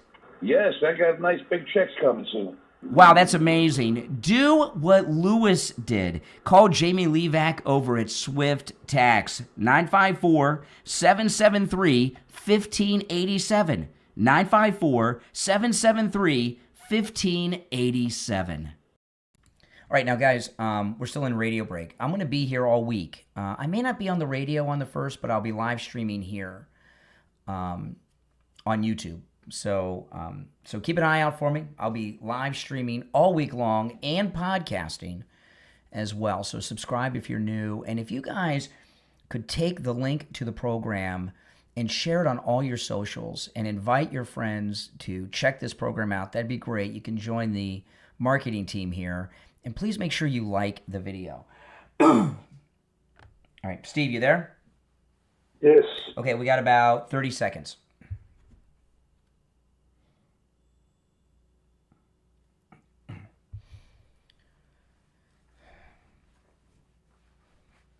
I might do a little extended gold report today because I got a couple questions I want to ask him when we get to that. I'm very anxious to find out what's going on. Oh. Because I'm confused by what I read in the paper. All right.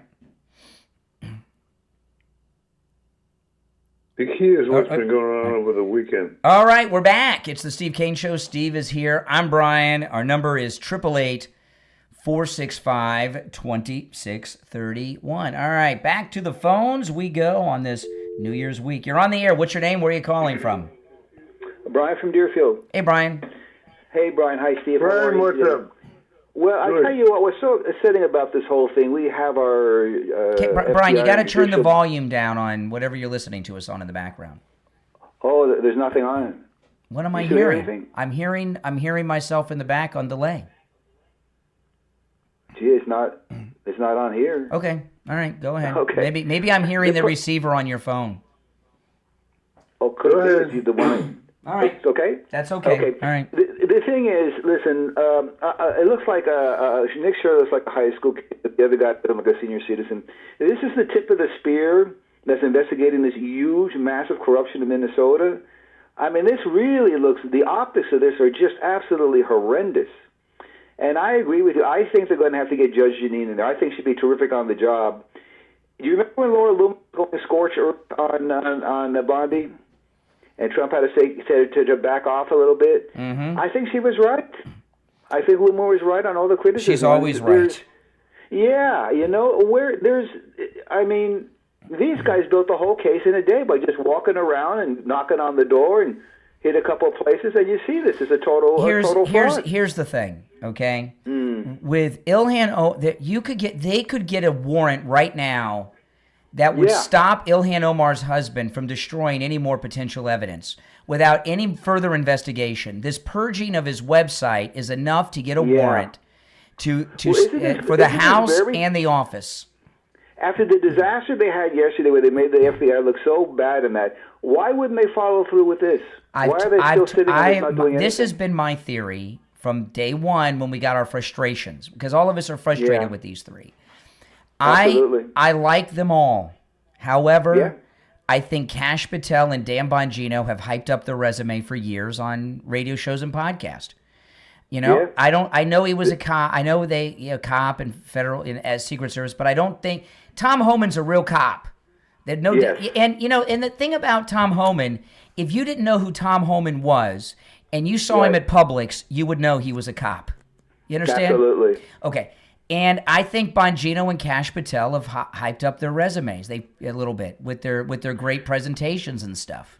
Do you think it's basically they don't understand the mechanics of running the FBI and doing these operations? I don't think they understand the mechanics of being a cop and doing investigations and interviewing witnesses. I was shocked when they admitted they didn't interview one witness or collect any new evidence on the pipe bombing. I wouldn't know how to do that. I'm not a detective. I'm not a cop. No.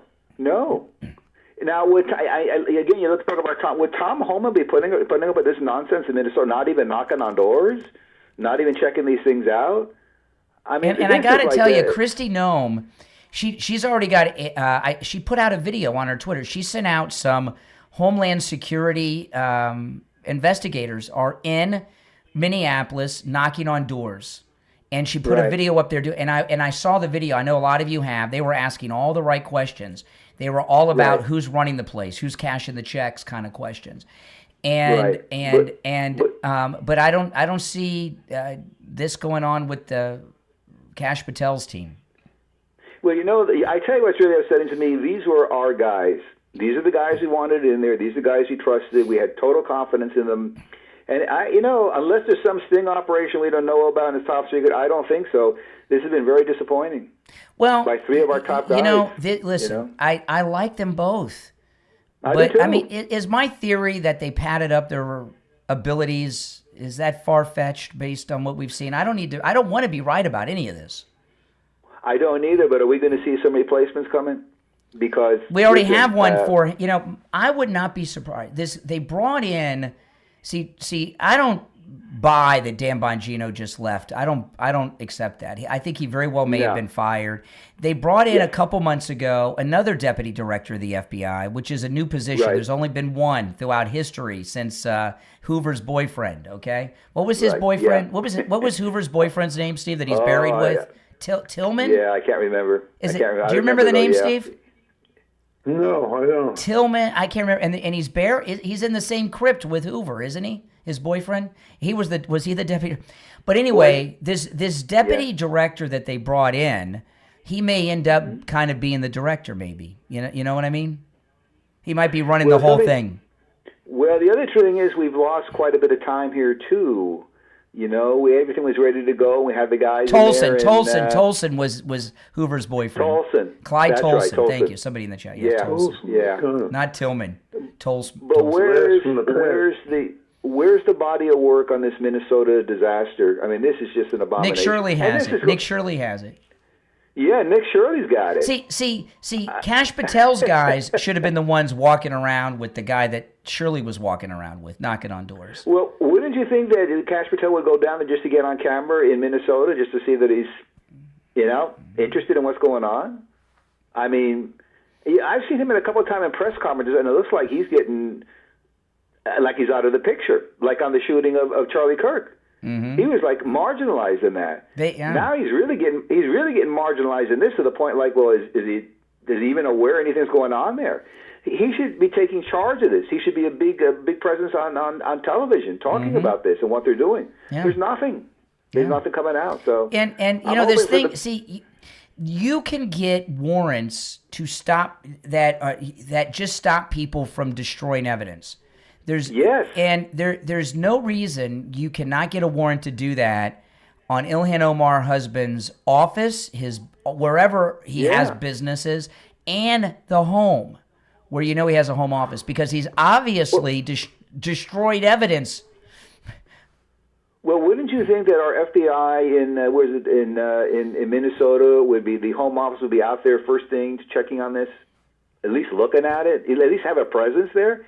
Did they even leave the facility that they're in? Was it Duluth, Minnesota? I know that he's getting out of he's closing down the J. Edgar Hoover building, Kash Patel, but that's at the bottom of the list of what I wanted him to do.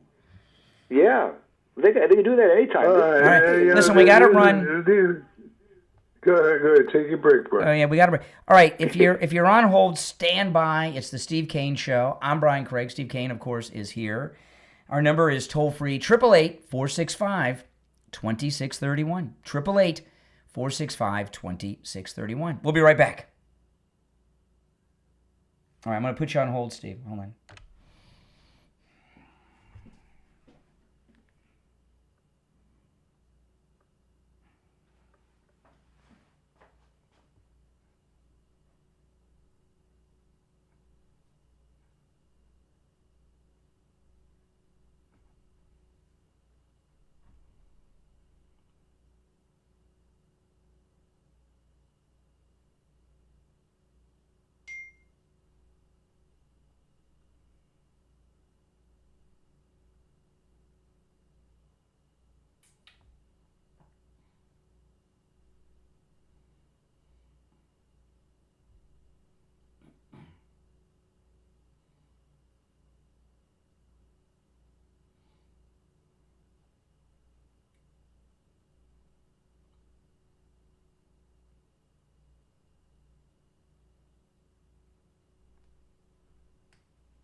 No.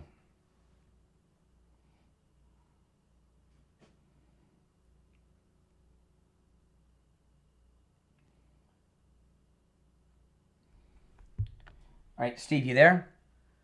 Yes, I am. Okay, we got a little more than a minute. I got an update. I'll when we get back, I'll share it on the Minnesota. Just dropped. Okay, good.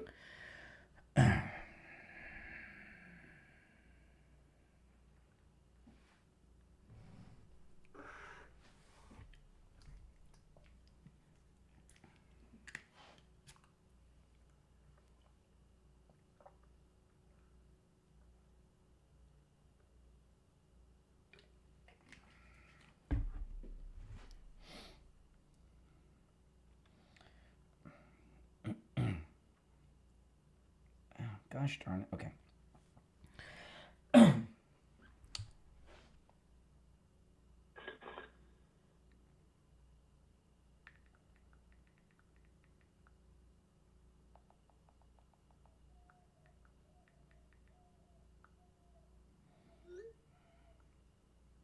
Hello? Yeah, hold on, Steve. Stand by.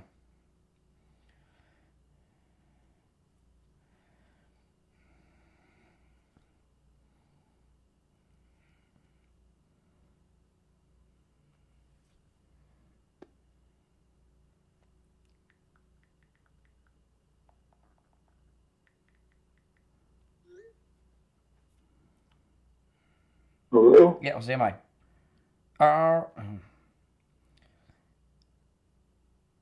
Okay, we're back. I'm Brian. Steve Kane is here. It's the Steve Kane Show, Florida's longest running radio show on the radio since 1977. Okay, good. I had a panicked text message with the board up at the radio station. I thought I did something that I didn't do. All right. If you're on hold, stand by. Okay, I got an update on the Minnesota story. Have you seen this? Okay, so the story I dropped. got the post in front of me. The headline of it's the cover story on the front page. Mm-hmm. What is Waltz closes in. Yes. ICE raids in Minnesota after Somali feud. Yes, but that's not the update. The update just dropped, and I got, okay. You've seen the video. Okay, so Friday, Nick Shirley's video dropped that the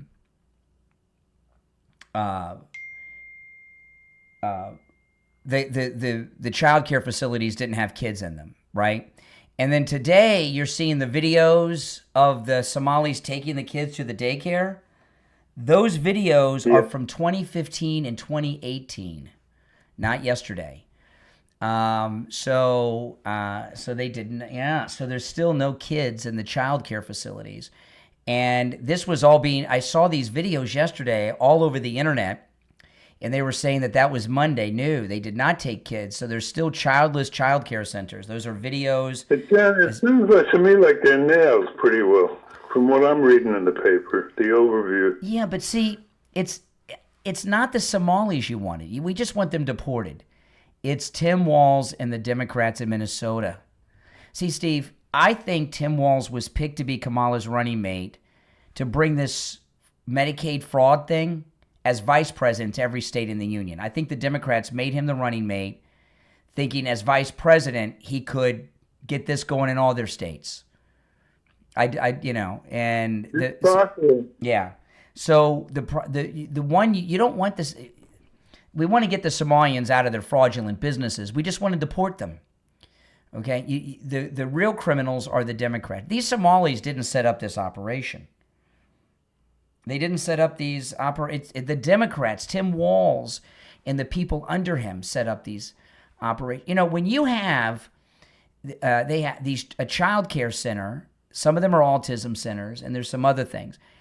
There are like code enforcement officers from the local and state government that come in to check up on you all the time to make sure, like food inspectors, right?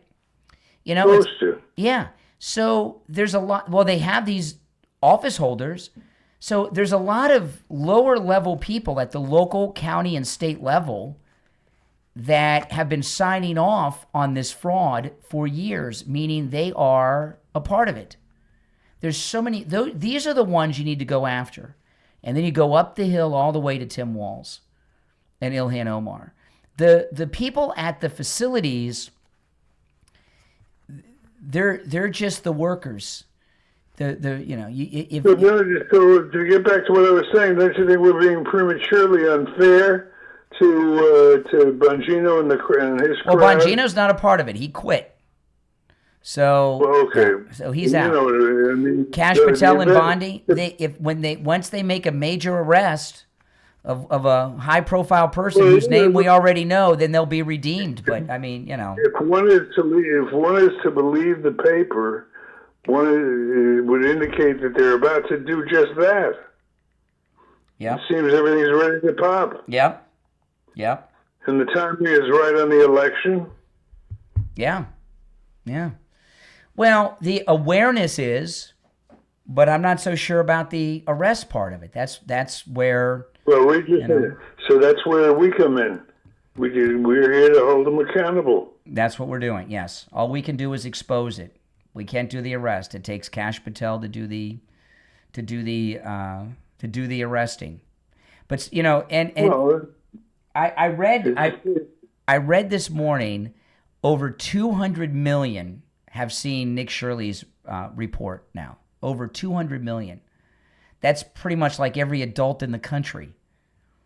I mean, that's a lot of people. The fact that the mainstream media, Fox News and Newsmax have covered it, but the other ones, they haven't covered it, and it's probably taken off even better because they haven't covered it. If they were covering it, it may not have gotten the publicity. Part of the reason it's gone viral so fast is because Nick Shirley he's I don't know, what is he, like an anti-establishment He's kind of like what Geraldo Rivera tried to pass himself off as in the 70s and 80s, right? Just a regular journalist out there in the field, and he's not with the corporate and all of that, like in the Willowbrook era. But this is this story is only beginning. I'll give you that. All right, you want to take some more calls? Yes. All right, let's go. All right. You're on the air. What's your name? Where are you calling from? Yeah, Jay from Jersey. Hey, Jay. How you doing? I'm not good. I'm in the hospital. Oh, no. What's wrong? This is the guy, sir, get sober. No, that was Renee. He's in the hospital. He's in the hospital. What do you mean?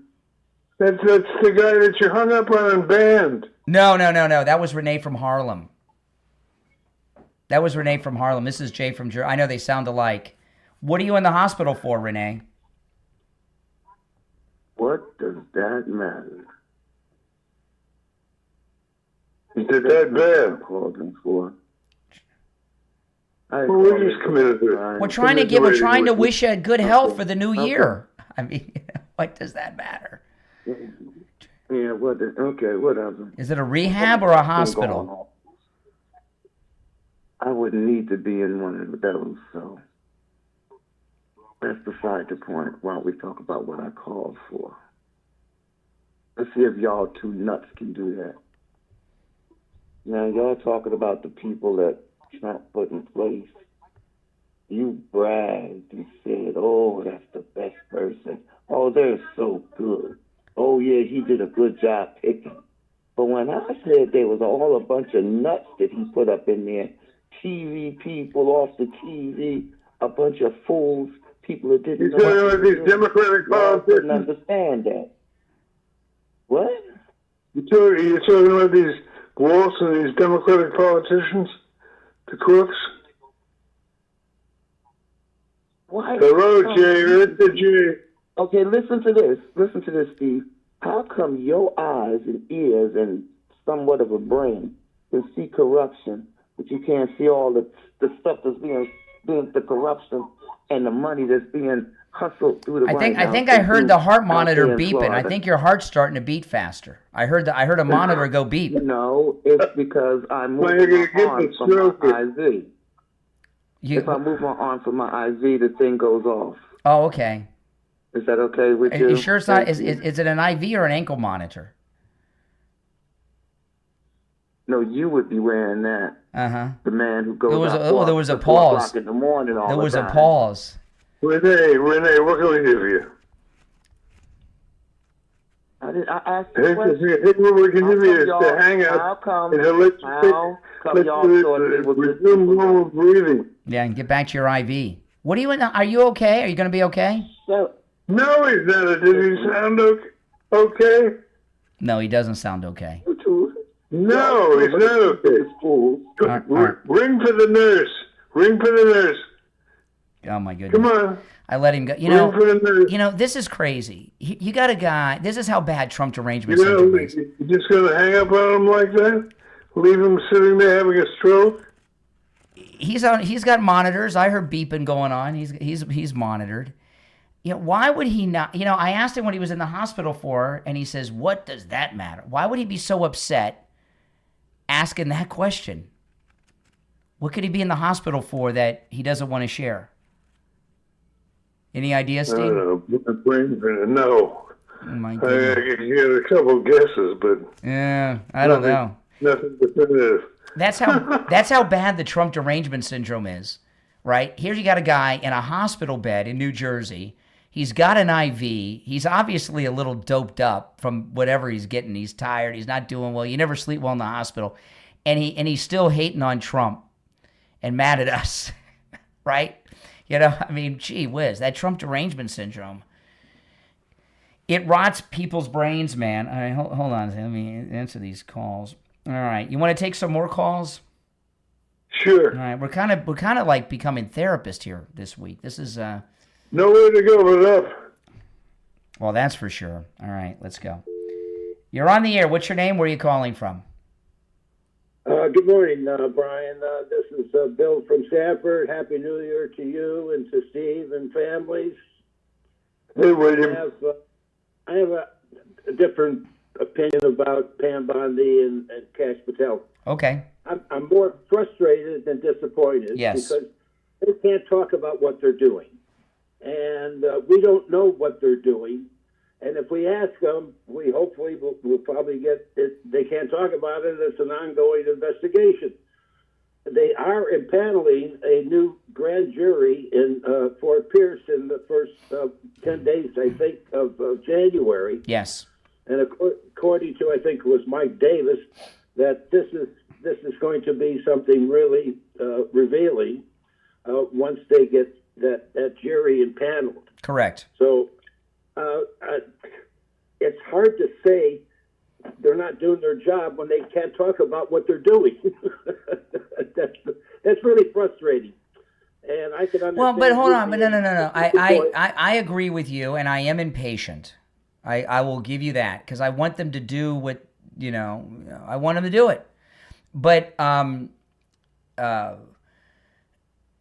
while they may not be able to talk about it, they can do some high-profile things, like going to Ilhan Omar's husband's office and stop him from destroying evidence. Those kind of things, right?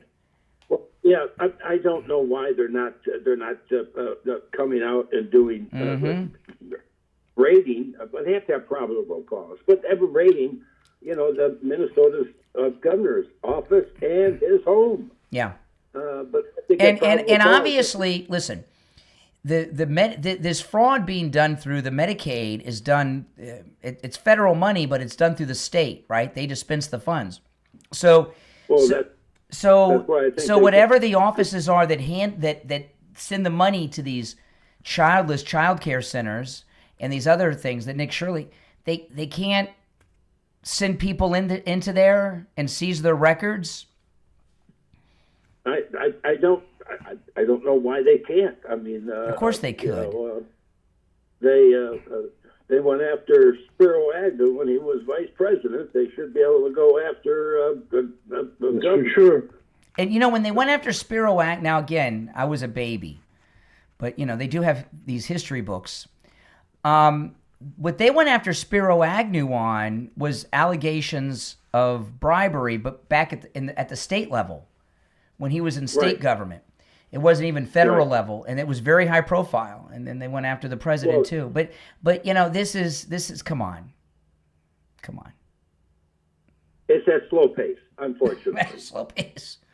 Yeah, you could say that. Jeb Bush style, the turtle. But I also think there's also could be a conspiracy being done in Fort Pierce from going back to 2016. You are correct. Going all the way forward. Yes, you are correct. All the way forward to Margot. Yes. And I'm hopefully that's what's going. You don't know how much I want to be wrong. And the moment that happens, they're all redeemed. Yeah, and they can't talk about it because they can't show their hand. It's just frustrating rather than just. Well, I hope you're right. I hope they got all kinds of stuff that they're just not leaking out and they can't show. Oh, I hope I'm right too. I want you to be right. Everybody's frustration. It's just so slow. Well, listen, we got a break, and guys, when we come back, it's Gold Report time. You won't want to miss that. All right, thanks for the call from Sanford, Florida. All right, Steve, I'm going to put you on hold. We'll come back with William Youngerman with the Gold and Precious Metals Report.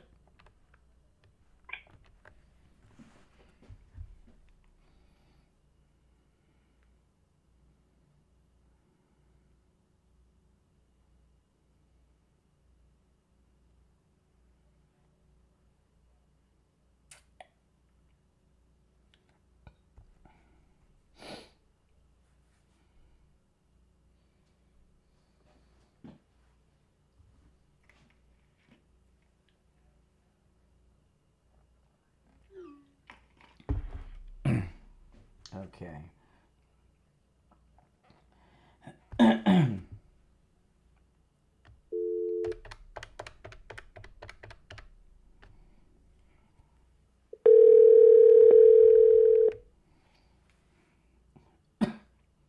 Good morning. Hey there, we got about 1 minute. So I'm not gonna put you on hold. I'm just gonna conference Steven, and then we're gonna wait. We got less than a minute. Okay, hold on. All right. Steve, are you there? Yeah. All right, William, stand by. We got less than a minute. Yeah. Less than a minute. Okay.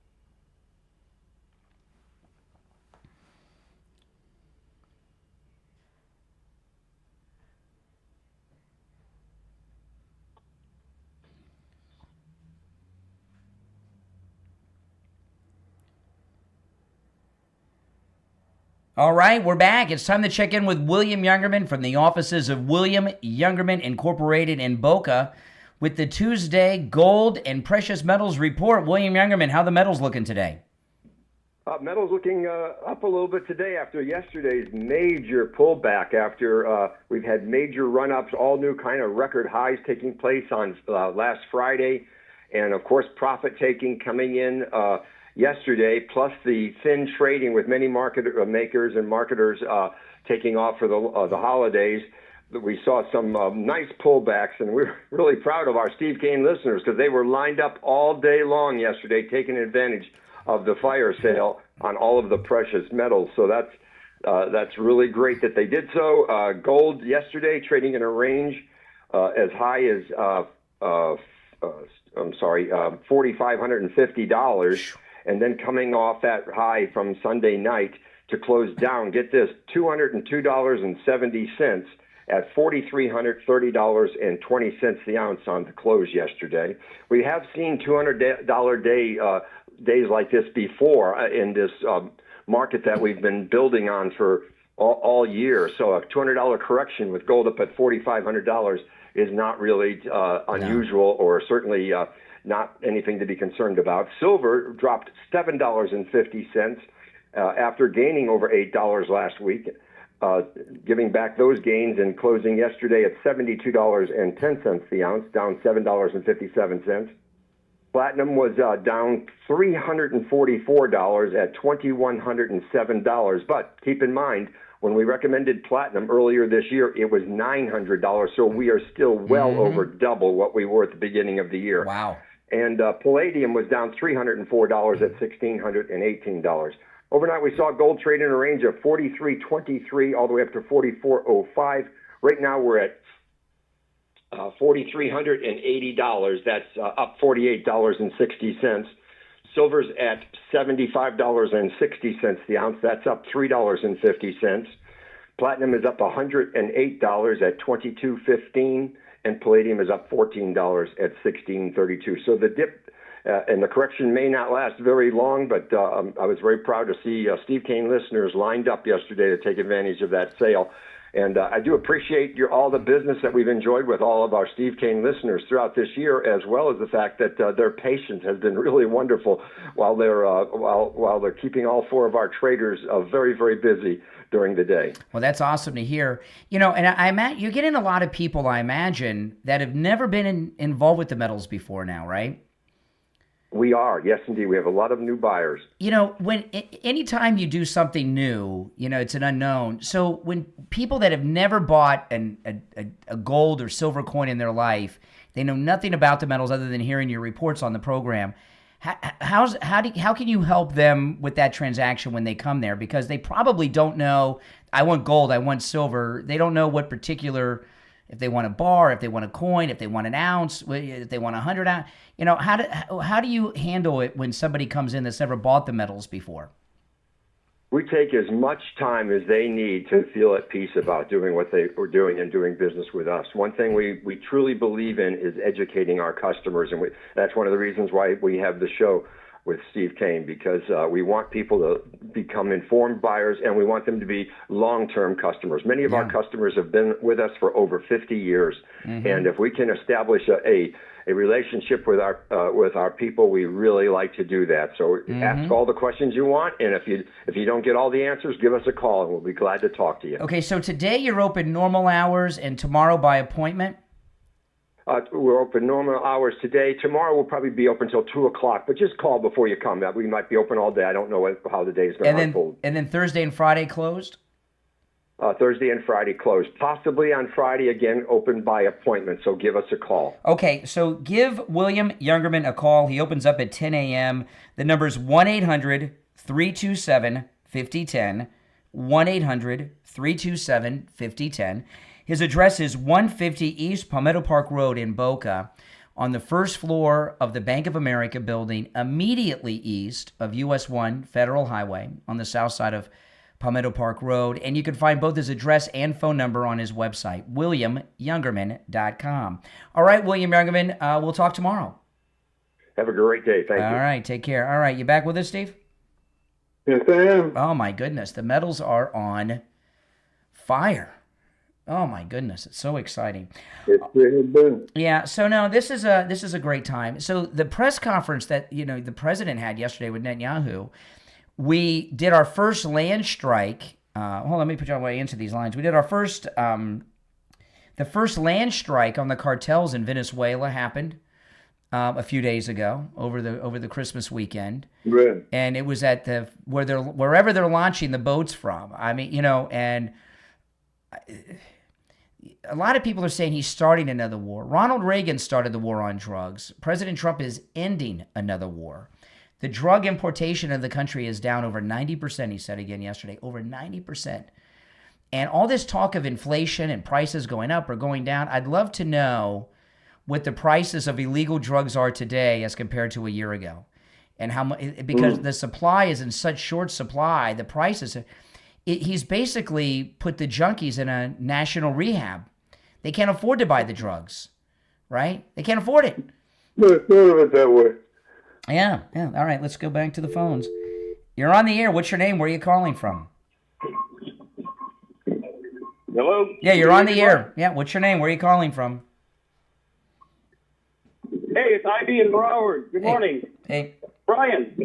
Hey, Brian, how did they, hey, Uncle Steve, good morning. How did they finally nab Al Capone? Income taxes. Because of the bookie. Yeah, I saw the movie. These people have to have ledgers. If kids are coming in there every day, they have to have ledgers. Yeah, they're in Somali. They're written in Somalian. Good luck translating that. Al Capone used English, maybe some Italian. No, but it has to be there on record every day that the kids come in. If they're sick, they have to have not only a cafeteria, but medical supplies in case there's injury. All of these things they cannot hide. They can try to bring kids in, and then just bust them in. But where are their addresses? Where are the phone numbers in case of emergency contact? So they are done. But Trump has to time himself for the midterms because there's so much on the plate, and we have time. We still have time. Yes. The FBI, the DEA, everybody should be there already. I think that this is really not looking good for our side when we have so much things in our faces and nobody is following up on the given. It's been laid out on the table. There's no reason why those doors are not being banged down.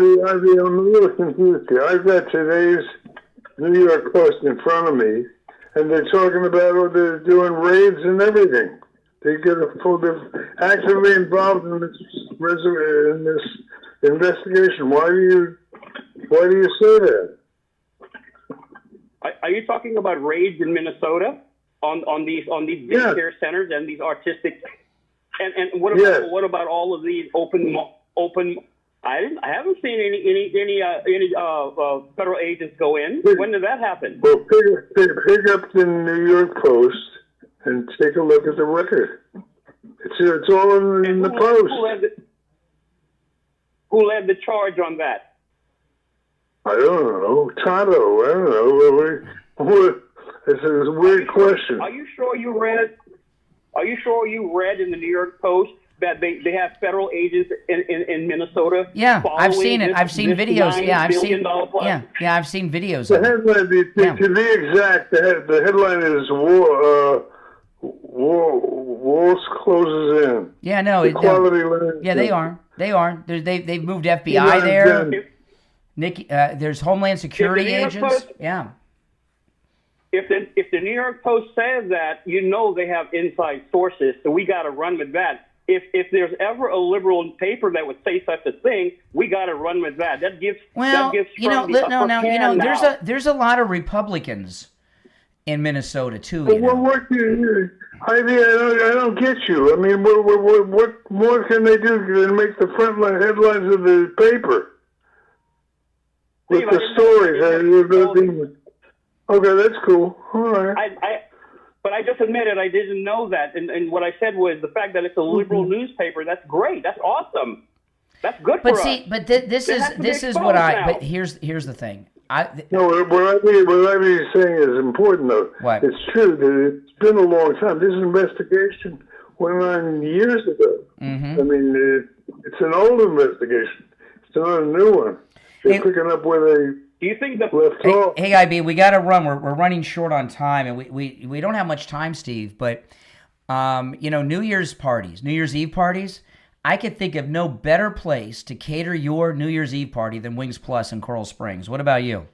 Oh yeah. Not only that, all the great bowl games coming up. Yeah, that's right. That's right. Yeah, I'm going to give you guys some advice on Wings Plus. Okay, get the 50-wing platter. Okay, get it for New Year's. Get it for the games. Get it for everything. Everything at Don't forget the lemon pepper. Don't forget lemon pepper. Yeah, my two favorites are the medium hot wings and the lemon pepper. Those are my go-tos. They're both spectacular. They're all great, but those are my two favorites. And if you can get a couple of 50-wing platters, you'll be very happy that you did. And if you get them for like a game or your New Year's party earlier in the day or even the day before, when you pick them up, ask them at Wings Plus the reheating instructions. Steve, Brian Walsh at Wings Plus has this down to a science. I can't remember what it is, but they'll tell you when you're there, okay? They give you the exact temperature and the exact minutes to reheat in your oven, and when you follow their directions, it comes out of your oven like it came out of their kitchen. They got it down to a science. It's really good. So get your 50-wing platters and make sure you ask them the reheating instructions. And follow them to the letter, to the second, and to the degree, okay? They got it down to a science. Wings Plus in Coral Springs is about a mile west of University Drive on the south side of Sample Road. Make sure you tell them you heard about them on the Steve Kane Show. All right, that's it for us today. We'll be back tomorrow at 6 a.m. live. You're listening to Florida's longest-running radio show, The Steve Kane Show, on the radio since 1977. Steve Kane, of course, has been here. My name is Brian Craig. Our schedule for New Year's Day, and we haven't decided yet, but we'll let you know tomorrow, guys, okay? Because tomorrow's already Wednesday, if you can believe it. Oh, boy, I know, huh? God bless America, and God bless Donald Trump. See you tomorrow, 6 a.m. All right, Steve, I'll talk to you later. All right, take care. All right, now, guys, if you're new, make sure you subscribe. And those who already subbed, do me the favor of liking the video. And if you could also take the link and share on all your socials and invite your friends to check out the show. Join my marketing team. I'd really appreciate that. All right, everyone. My name's Brian. This is where MAGA comes to talk. I'll talk to you next time. Take care.